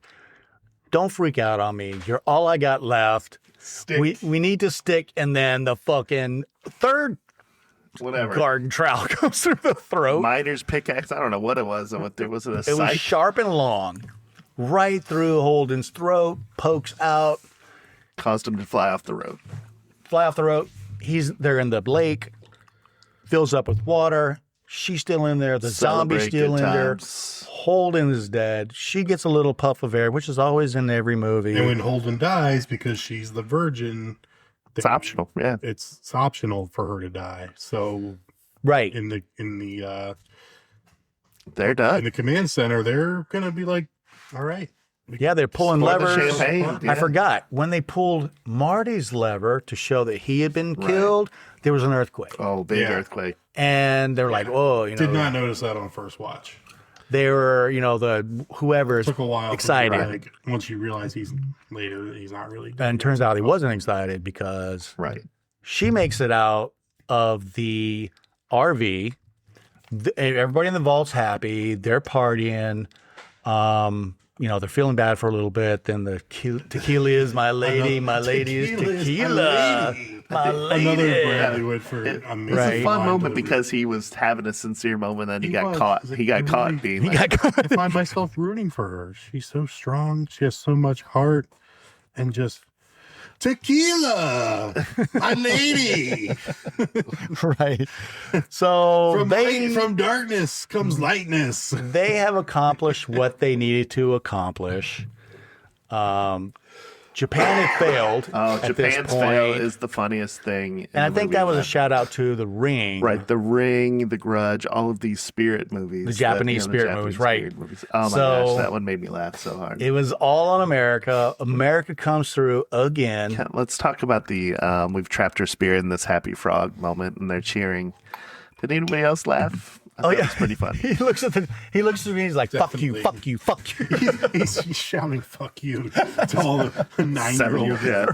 Right. Maybe 9 years We're not old. kill a bunch of 9-year-olds. Yeah, they said they were 9. Yeah. All right. So Everything looks great. she makes it out of the lake. She comes up. She swims over to the dock that they had been swimming off earlier. So she gets up on the dock and fucking bear trap Buckner shows up. And so then they switch back to the vault and they're talking about what is happening. Speedwagon drop. REO Speedwagon's Incredible. playing, and they're like, well, the guard is like, well, why are we celebrating? She's not dead. And she's like, she doesn't have to die. Right. We just have to make her suffer. The others have to die as a sacrifice. She can live or she can die. And the whole time they're talking, she is getting her ass Epic beat battle. Right. in the background. Like he's throwing her places. He's, there's some gut punches I'm pretty sure I saw. Oh, He's like beating the shit out of Like her. Lex Luger pressing her above his head and just tossing her. Had Marty not shown up, It's a bad beating. the group down in the basement vault area would have had to intervene somehow to stop Buckner from killing her, right? No, it's either way. She No, could no, die no. or But, she like, could survive. At that time, they knew Marty was still alive. The Yes, they basement would. area. So they would yes, have had to they intervene. would have had Well, to that's go when the phone in. rings. Right, the red Yeah. phone. So And then the party stops. she's about to get it with Turn the that bear fucking trap. music off. Marty shows up with the killer bong, stops the Buckner. She hits the Buckner with a 2x4 plank that just, docks. Snap. You can just pull those up. This is He the doesn't first time swim we very hear. well. Whack. He goes in the water. Yeah. This is the first time we hear Sitterson and Hadley have this higher power that they answer to. They Right. talk about the people upstairs and They had made the a first time that reference they to are, it like, brought earlier into it. about came from upstairs when Yeah. he went in to blow the when the tunnel. phone rings, the party fucking Then stop, and it's a Whitford, red turn phone, the fucking of music course. He's like, turn the fucking music off. And he's like, there was no oversight. And he gets cut off immediately. He's like, we'll check on it. Like, he's like, He knew there's no way. And, Which one? Yeah. And then you don't hear it, but it's like, no, I believe you. Right. Yeah. You The, don't the talk boss back is to calling. You don't upstairs. fucking talk Right. back to the boss. And then we see Marty come. And then to Marty the rescue. comes in. Victoriously. Yeah. Right. The fucking cut Jesus shows up, saves Dana. They take off. Runs to the entrance. And she wants to go back in the cabin. He's like, no, we need to go here. She's like, why do we need to get in the grave? And pulls her in. They go in. It's a hatch. They go into this little area. You still don't know it yet. And it is, kind of dark and like, well, maybe they were just hanging out in there. This is their grave. And then he goes over to this electrical panel and you're like, what the fuck is going on? There's no controls. Well, he finds that there's an There's elevator. an elevator with no controls. No controls on the inside, but he thinks he can make it go down. But there's an override. There's an override. Of course, there's an override. I mean, you don't question those things. No. You just go with it. No, there's always an override. Gotta be. So he's like, we need to get in to go down. She's like, do we want to go down? And he's like, it's the only way out. So they're in. It shows the zombie that he had fought, and it is not a George Romero zombie because he cut that thing up until it was pulp, Right. and it was still going. Right. We meet another character, Zombie Arm. Zombie Arm, right? He's like, thanks, Zombie Arm. So they're in the elevator. The hatch closes. It starts moving, and they're just kind of going somewhere. They don't know where yet. The walls on the are other side of glass. the glass. They start seeing all the creatures and all the And it stops, monsters and that's when, like, out of the shadows comes a werewolf, which ironically shows up later to cause a little bit of havoc that fits in the plot. They see the ghost, the wraith, or whatever it is, and then they see the circular saw head guy, and that's when it clicks. To Dana. And probably to me at the same time, maybe when I saw the elevator, that they brought us here to die, and we chose how we were going to die. Because he's holding the puzzle box that... Right, she sees it. Was it Holden that was messing with the puzzle box? Yeah, I think it was. So then they start moving again, and it's just a parade. Like, there's the Sugar Plum Fairy, the little girl in the ballerina outfit, who's just... She turns around, her face is just a mouth with teeth. The guy with the circular saw blades. And then it zooms out as they're still moving, and you just see like cubes and cubes and cubes of giant spiders. The twins were in there. That clown machine, that crazy robot with the saw blade. Yeah, like a robot scorpion kind of thing. Yeah, and like it goes back to the vault, and it's like they know that Marty is still alive. They need to take him out, and that they're in the elevators. They have to find the elevator, but they have to find who they are. But they said something like 36 something. Yeah, so there's at least 3,600 and whatever of these cubes of these monsters, and so then they get back on the horn, and they're talking like, you can't kill her. Right. Marty has to die first. Marty has to die first. Then whatever happens, happens. And the elevator stops. Door opens. Stupid ass security guard. You think they would have the best? She's in front. Right. She's in front of Marty. The guy has to shoot Marty, but she's in the way. And right. Like, we need you to get out of the elevator. Get out of the elevator. Just you. Just Dana, get out of the elevator. He's just going to pop one in Marty, and the world's going to survive again.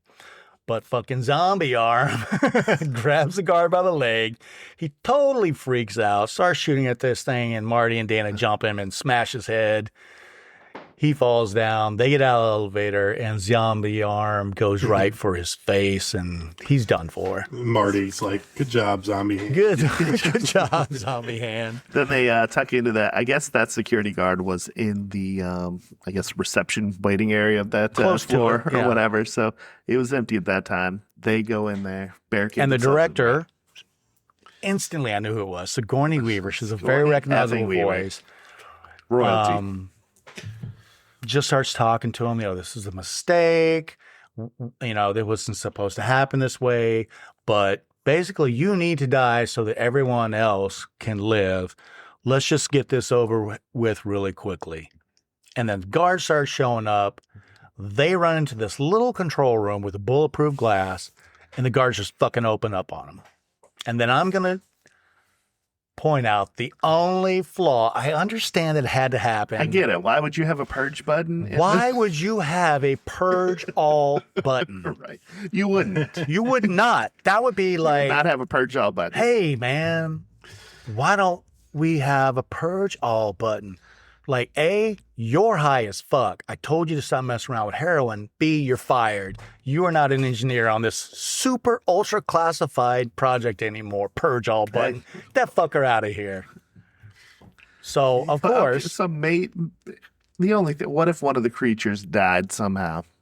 Maybe they're trying to save them all. Cut them free. So that's the way to do it. What was there, like 12 different elevator doors maybe? Or like 30? 3 or 4 on each side. So it was like 6 or 8, something. Okay. I didn't But they count. keep dinging and clanging. Yeah, so like there's a cycle of like. So they kind of look We're at each gonna- other, and she's like, she says something like, "Let's get this party started," Right. or basically, Let's get this party started. and she intuitively knows because they're so well labeled. the- the buttons you have The to danger push, button. It was big. Like, And then do not hit this the button. big red button. You got to hit that. Yeah. It Boom. took like moving the button covers to flip the switches to Right. even get to the Right. button. There must have been arrows. Step 1, arrow over. Step So you 2. can't just bump into it like, oops, I just said it. Right. Oh, my bad. It's like Control Alt Super Delete. They're fucking kind of put interns. spread out throughout the keyboard, so you can't accidentally do it. So Best, probably one of the best LOL moments in the movie happens right now. The doors open and Oh, yeah. the pandemonium. doors open. It's Pandemonium is a good way to What do you say? Like, oh, fuck, or oh, shit. And then the monsters just come out and they're just destroying everything. That's when you see the dismembering goblins. They grab that one guy in the back and you can kind of see it and it just like pulls him in half. Yeah. See that snake thing? that no way it's fitting in an elevator door. Yeah. That's No, how they get that in that cube? Maybe it started as a baby. So, like, all hell's breaking loose. These guys, they don't even get, like, to shoot anything, really. I mean, why have guys with guns if they're not going to at least take one of these things out? But they don't. Backup guards, they're rounding up everybody with a gun, go here. The backup guys show up, and the whole place is just fucking covered in blood.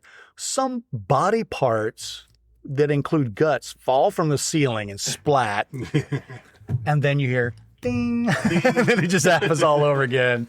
Dana and Marty are still in this little control room. The glasses, they can't see what's going on because it's completely covered in blood. And then the bat thing, like, it's on the list. I can't remember what it was called. Let me scroll through the list real quick. Dragon Bat comes crashing through the bulletproof glass. The guards loosened it for him, obviously. He's like, "Rah!" And they decide it's time to hit the road. So they get out, they jump out. I mean, it's just like a bloodbath. Shit's still going on. They come out of that little corridor. They're going down a different hallway. They cross a guy in a white lab coat, and he's like, "Don't go that way." And fucking Dragon Bat takes him out, crushes through this wall, and then comes flying out, and there's like somebody in the background dying, getting stalked by somebody singing a fairy tale, which is always creepy. Maybe a shout out to it wasn't the 1-2, but it was maybe a shout out to Nightmare on Elm Street. Their only option is to go into the hole. Got to do it. They go in the There's a hole in the wall. So we jump back to the vault. All hell's breaking loose. Alarms are going off left and right. The guard guy is, got his gun out and he's ready to defend to the end. Lynn, the lady from Chem, is still in the room. Hadley Sitterson. They're trying to figure out what's going on, how they're going to survive. They're calling in all the reserves, whatever. And then something starts beating on that fucking door and denting it. And I'm going to say, it takes about, I Googled it, 40,000 pounds per square inch of applied pressure to deform 1 inch of steel. Yeah. And then it said, and it varies widely by what kind of steel you're using. And I would imagine the best. In an operation like this, they probably have fucking adamantium. You don't know what kind of steel they got, but it's or vibranium. Top dollar. Vibranium. Is that real? Or did you just make that up? We made that up. It's Marvel. Unobtainium, maybe? Unobtainium. So, I mean, whatever's on the other side of the door, strong as shit. I mean, and we know it has to get in. Maybe they should have made the door a little bit thinner. It would be more believable because there was nothing that was roaming around those halls that could have even scratched that door, let alone dent it like that. Maybe Superman. I mean, the serpent was the biggest. But we know it was contained in one of those little thin-ass cubes that has bulletproof glass walls. Right? Yep. Okay. They're just going to beat out a fucking bank vault door? Did you say beat off a bank? You know what I said. I said what I said. So, Hadley's like, we got to get this hatch open. Oh. Lynn is right there with Sitterson trying to get this hatch open. And at the same time, the guard, which you think maybe has a good chance to survive, no, the scarecrow people are over there ripping him apart, pulling out his guts. He pulls out the most powerful hand grenade ever known to man. Good. Suicides himself, blows up the scarecrows, and shoots Hadley across the room into a control panel. Stunning, breaking bones, who knows? He hits the floor, incapacitated, but awake and lucid. They're still working on the stupid fucking hatch. And like love story music, the fucking merman shows up, inching his way slowly towards Hadley. His way over there. And he's kind of like looking at him. As he gets closer to Bradley Whitford. And he looks at him and he's like, there's almost a like, yay. And then, oh, come on, man. Yeah. Come on, man. And the scene was supposed to be much longer. It was like a 5-minute scene. Somebody came out with the idea. Oh, I completely forgot. Guess who did the makeup on this movie? Heather Langenkamp's husband.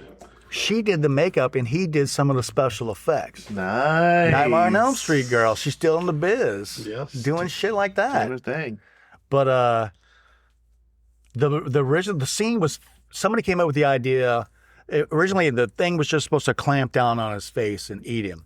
And somebody came up with the idea, is like, hey, I think it was her husband, why don't we have blood shooting out of his blowhole? Makes the kill, like, amazing. Much more memorable. It was filmed as a 5-minute scene. There's fucking blood shooting out of this thing forever. And there's like 5 seconds on the show. In all fairness, Richard Jenkins, Sittersley, warned about how messy it was going to be. He said the cleanup is horrible. He's like, you're better off. The cleanup is horrible. Right. So, poor Hadley's done for. He doesn't have to worry about baby-proofing shit now. Well, nobody does. Right. Sitterson finally gets this thing open, and then the big octopus, which isn't on the list, you never see other than this octopus tentacle, comes out and grabs up Fred, Lynn, Amy Aker, and she's gone. She's just out of the show. She's a kill. He jumps down into the tunnel, closes the hatch. He's running. He's in this like bare bones concrete type tunnel. Comes around the corner, boom, runs into Marty and Dana. Marty's got the gun from the guard. Dana has one of these infinite a knife, electrifying your hand garden trowel things right into the chest. Right into the gut. And Sitterson looks at her and says, you have to kill him. And they don't know what's going on. They know this is fucked up, but they don't know there's a ritual behind this. Cool story, bro. That's what she was thinking. So then they run off together to this room, right? Right. Then they run off. And I don't know why he didn't, did they double back? Or was he running other than where the room was? Where the fuck was he going? He runs was probably into going them. to the same place or wherever Sigourney came from. Right. But they go into the, I guess, the display chamber where the archetypes are up on their stone tablets. And you finally get a full view of all of them. And Dana realizes that they're here for sacrifice. Right. And Marty famously says something along the lines of just tie a rock to our foot and dump us in a lava or something. What did he say? I don't remember. Said something about it's an easier way to sacrifice us, right? Right. And then that's when Sigourney comes up, right? Mm-hmm. So she's going to explain what's going on. So we all will finally know what's going on. But it fits and it works. And it was amazing because it was Sigourney Take me out of the movie. It wasn't weird. It was needed for what she wanted to accomplish. So it fit and it worked. Calls them by their names, like the fool and the virgin and the whore, the athlete, right? Shakes her head. And she's like, "We'll work with what we got." Right. And the scholar. So she's like, "You have to kill him." Yeah. She's still got the gun, so there's nothing really Sigourney Weaver can do, or she would have totally gone after Marty and killed him. He's got to die so the world can live. Dana points the gun at him. He's like, "What the fuck? What the fuck?"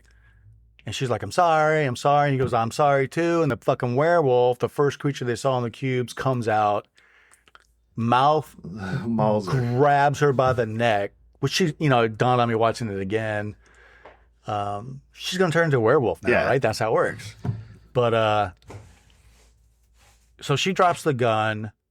Marty and Sigourney both go after it. There's a struggle. They're fighting.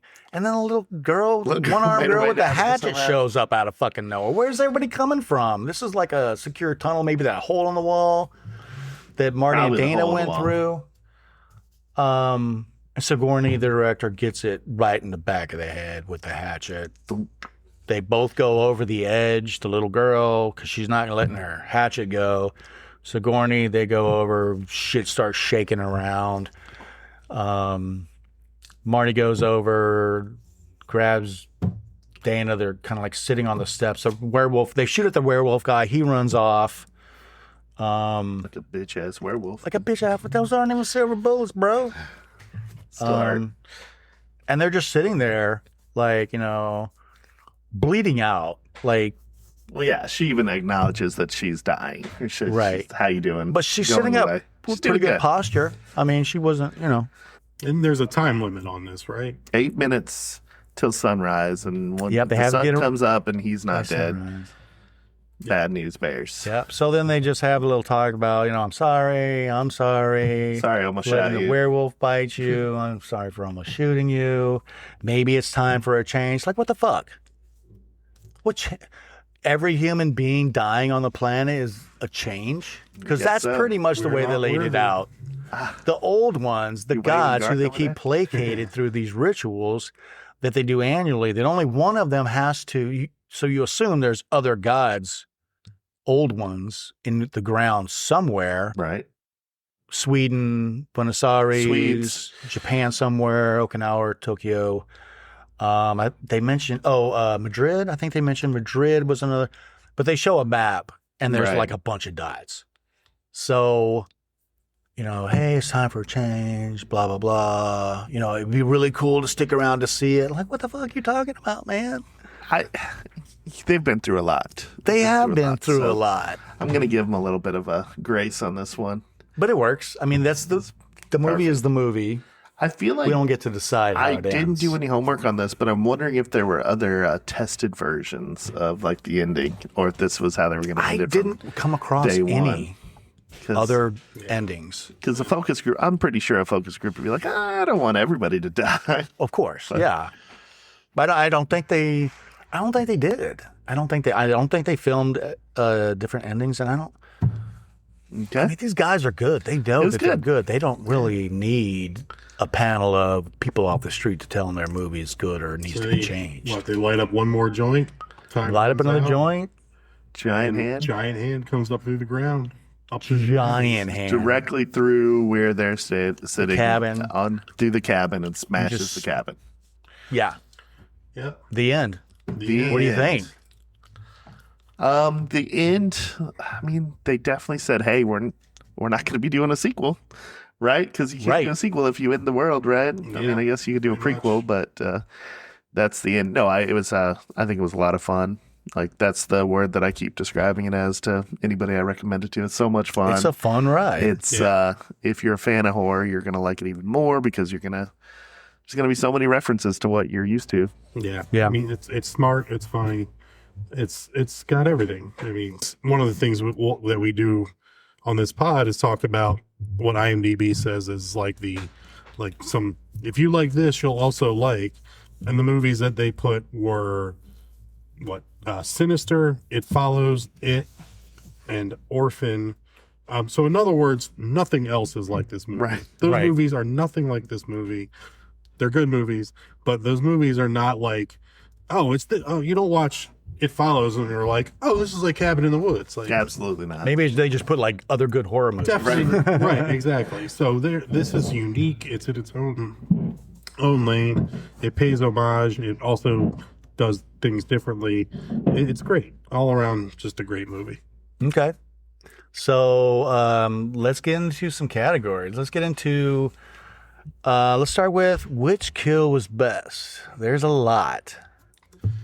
As far as pure kills go, I feel like the timing of Holden's kill was probably All right. Well, Bradley Whitford's kill was my favorite kill. Like the mermaid, the mermaid was definitely the best in the. Oh, funniest come on, kill. man. But as far as like, That was funny, and the blowhole, the blood coming out of the blowhole took it to another level. I was like, oh, Yep. that's the best. that But you were saying I also like Holden's kill. I like the through the neck, whatever that scythe unexpected. or whatever, and it was the timing was, That was good. a jump scare kill. Right. Yep.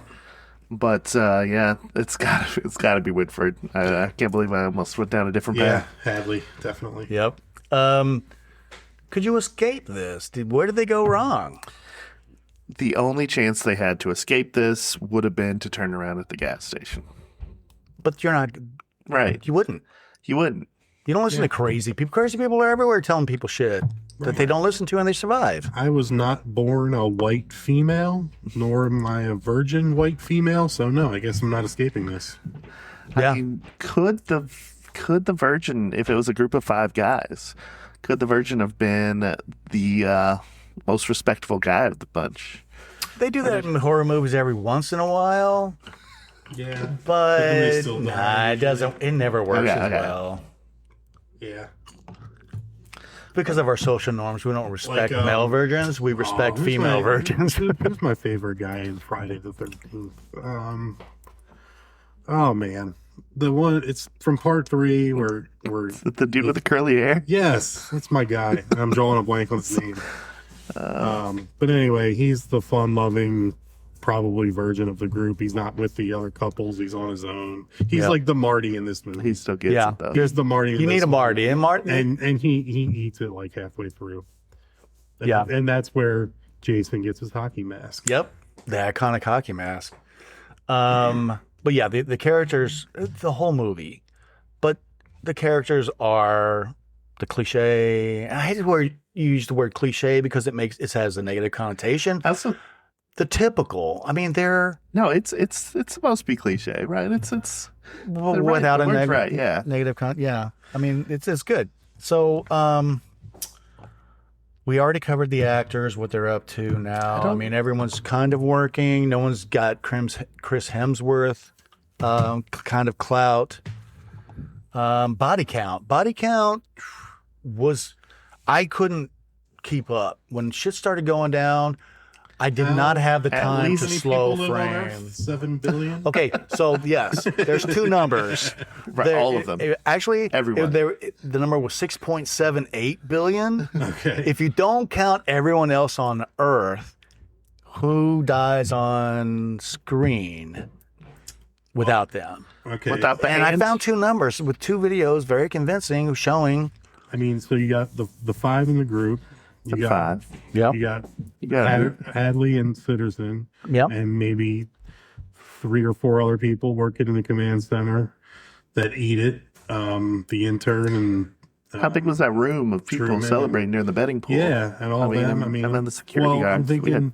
I'm thinking you're at 10 and maybe like 30 security guards. I'm gonna say it's at least 40. I'll say 43. I'm gonna take the over on that one. Say You're probably right. 55. So the number that kept popping up, there were 2 numbers. There was 61 once, but It's close. there were other more convincing videos and articles saying that the number was actually 56. Oh. A healthy, a robust number when you don't, especially if you don't count the entire population of the Earth. I'm counting that as being right. Shelley, by the way, is the name of my guy in Friday Part 3. Shelley. Shelley. Yep. Yeah. Okay, so gore score. Can we go ahead? Go ahead, Mike. I gave this a 5.5. Oh, wow. And that is only because so much of this movie has no gore at all. And then in the last 20 minutes, the gore scale is up to like 11. On a scale of 10, it's an 11. Yeah. So I gave it 5.5. We gave Freddy 7. And there are gory scenes throughout and buckets of blood. And, I think this one, so much without gore, but then so much in a tightly packed space. It was really hard to. accurately. So were you looking at like an average of throughout a movie, or we're just looking for like I have to say, volume of guts and blood? I mean, I'm gonna say like the merman and the scene from the elevators and her head getting chopped off. I mean, But they don't really show, like in the Terrifier, that scene is from Terrifier got mid-chest the up 10. where his They head got is a getting 10. cut off. yeah, we gave Terrifier's a 10. It's a 10. So 10. I'm gonna go with a 8.5 on just the amount of blood that's that's what we released. gave The Thing. I feel like It would be Maybe a similar. higher number, but the fact that there's comedy involved in it kind of like pulls you back a little bit. It doesn't get you all the way there. So I would give it like an 8, 7.5, 8, because there is definitely blood, so that's a average of a guts, 7. body parts. Yeah. So we're saying this movie is more gory than Nightmare on Elm Street. Yes, I think so. Just quantity of kills. I mean, the kill might hit different because Nightmare on funny. Elm Street, you're one-on-one. There's no big group getting slaughtered, but so you're like with these characters, individual characters for a while, kind of like the main characters in this movie. You're with them. You're you have a bond with them, and then when they get killed gruesomely, Yeah. but then then there's like the elevator scenes was more funny than anything.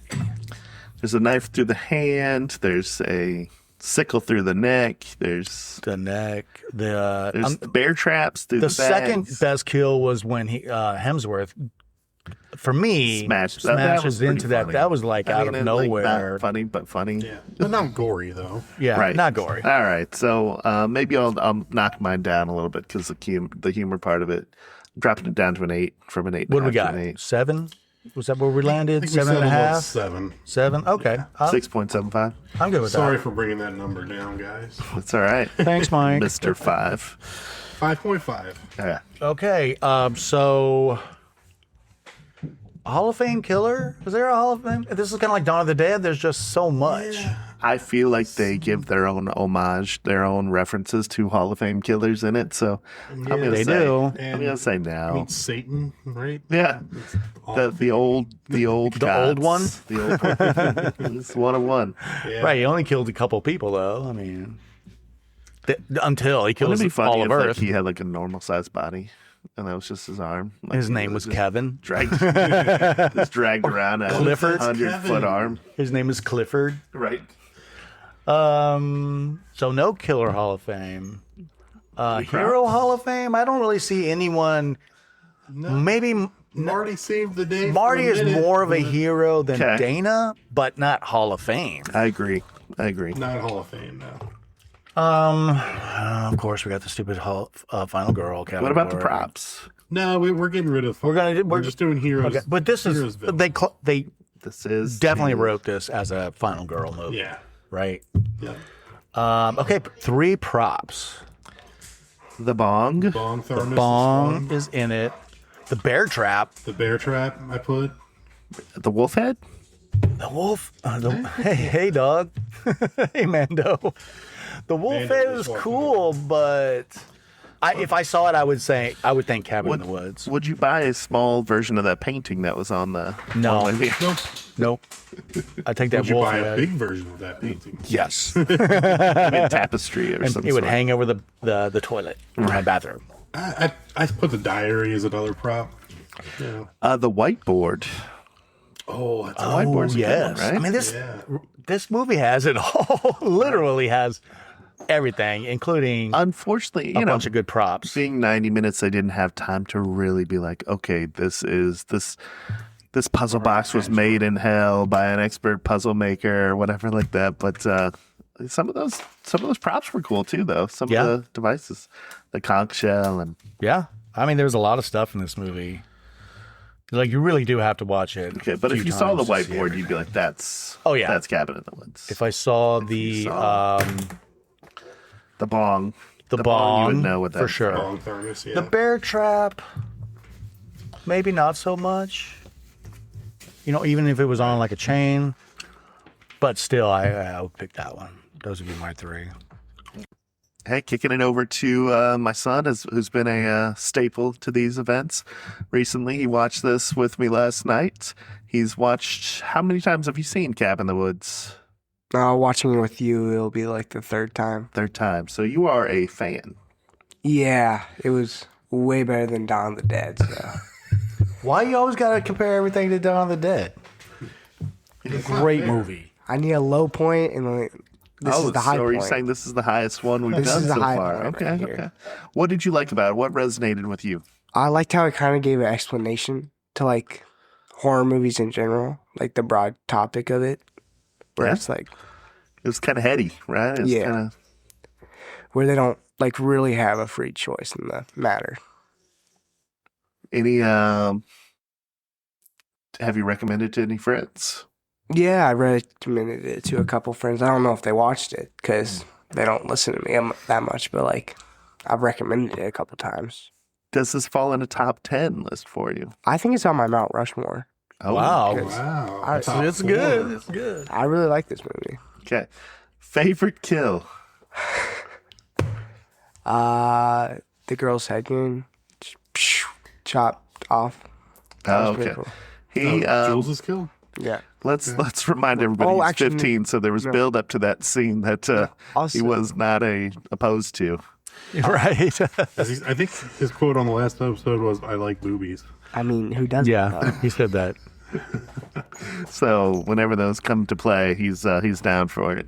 I also like the scythe one, like in the camper when they were driving cool, back. right? That was a cool one. Are you forgetting about the most glorious one? What was the most glorious? Oh, when you... Merman. That was the most glorious one? Yes. Oh, come on, man. He'd been waiting his whole life to see a merman. I thought that was a funny And part. that's the one that meets his demise. And then the blood coming out of the blowhole. It's such a great shot. That was great. Is there Takes any... it to the next level. Could you have survived this movie? Probably not.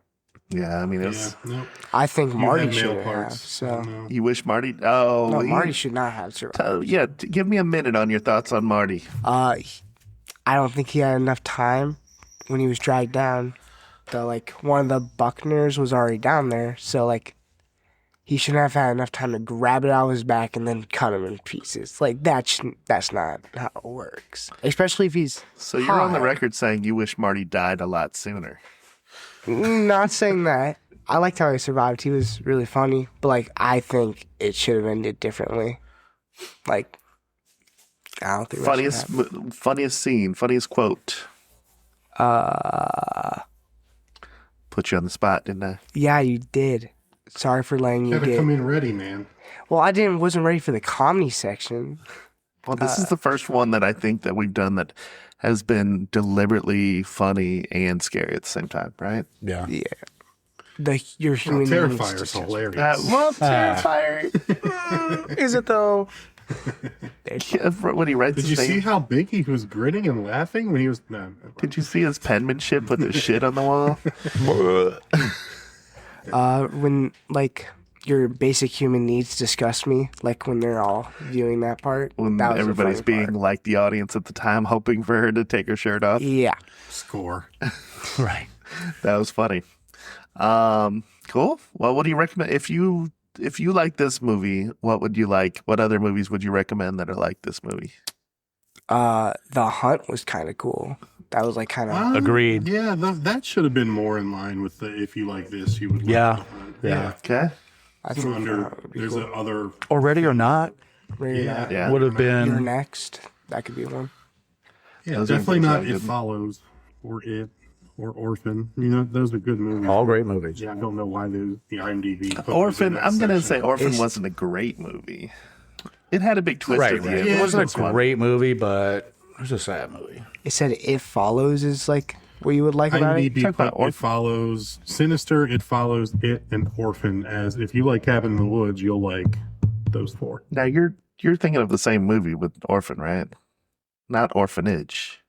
Oh no, I'm probably not. I'm thinking of Orphanage, the little kid with the Yeah, that's glass. Orphanage. Okay, brown Orphan's movie, the one where they adopt this little girl, and she ends up being spoiler alert, she's like a 30-year-old lady from Russia.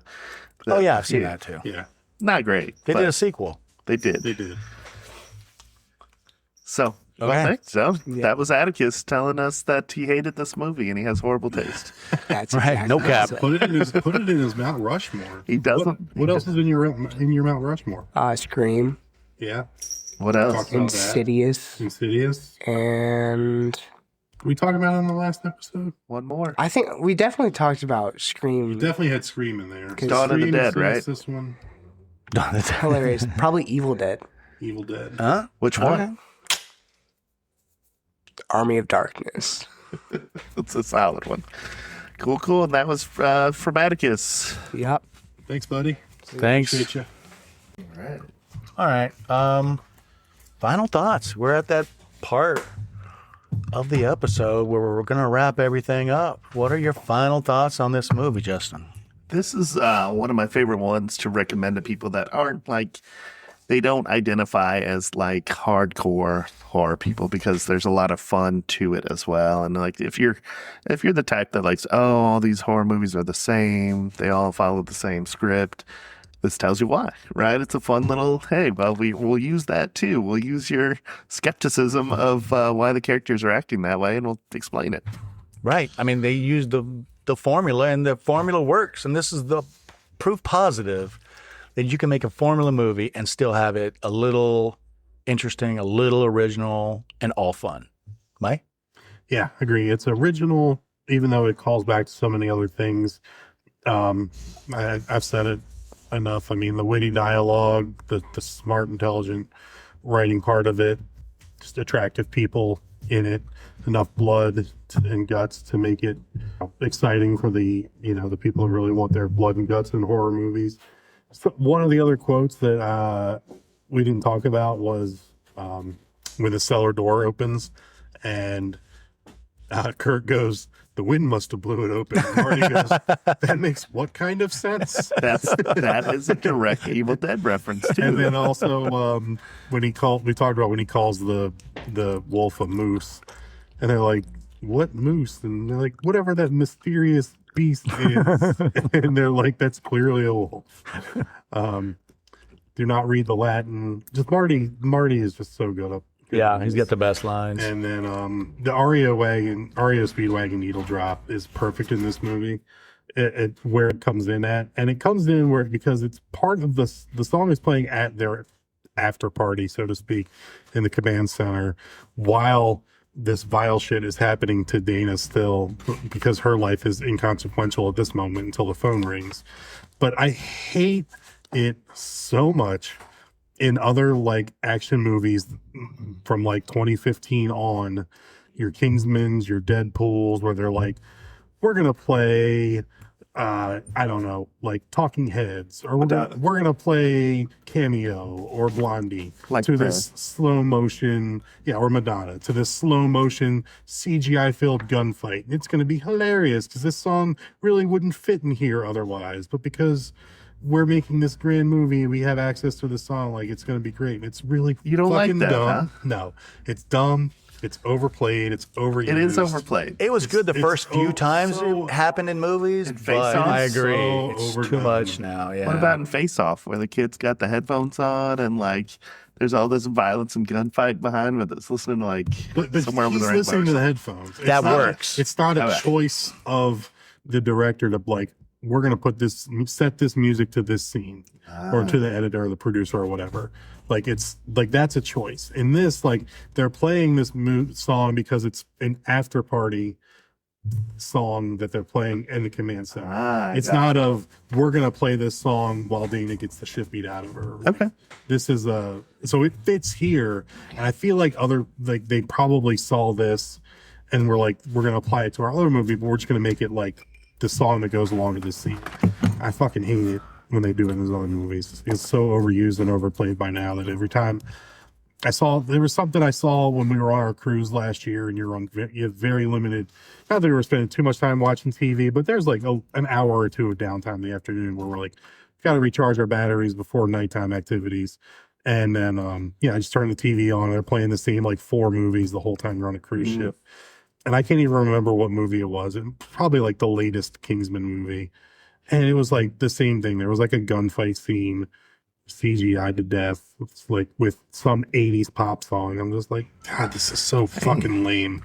You're gonna need to recover after this. He is serious about this. Yeah, what can I say? He's all in. Yeah, And fuck those guys. Yeah, fuck those guys.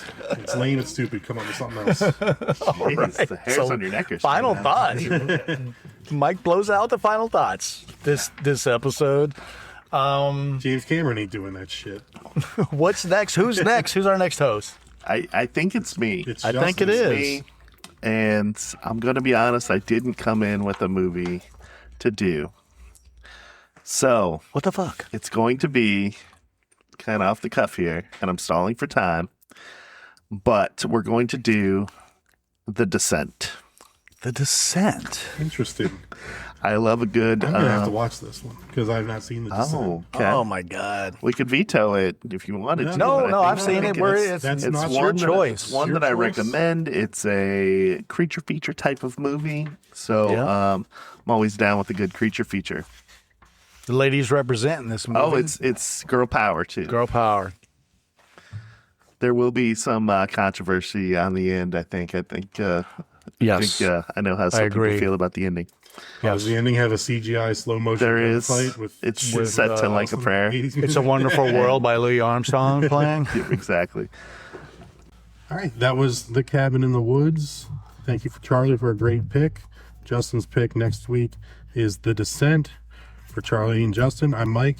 Andy, take us home. This is the end, friend.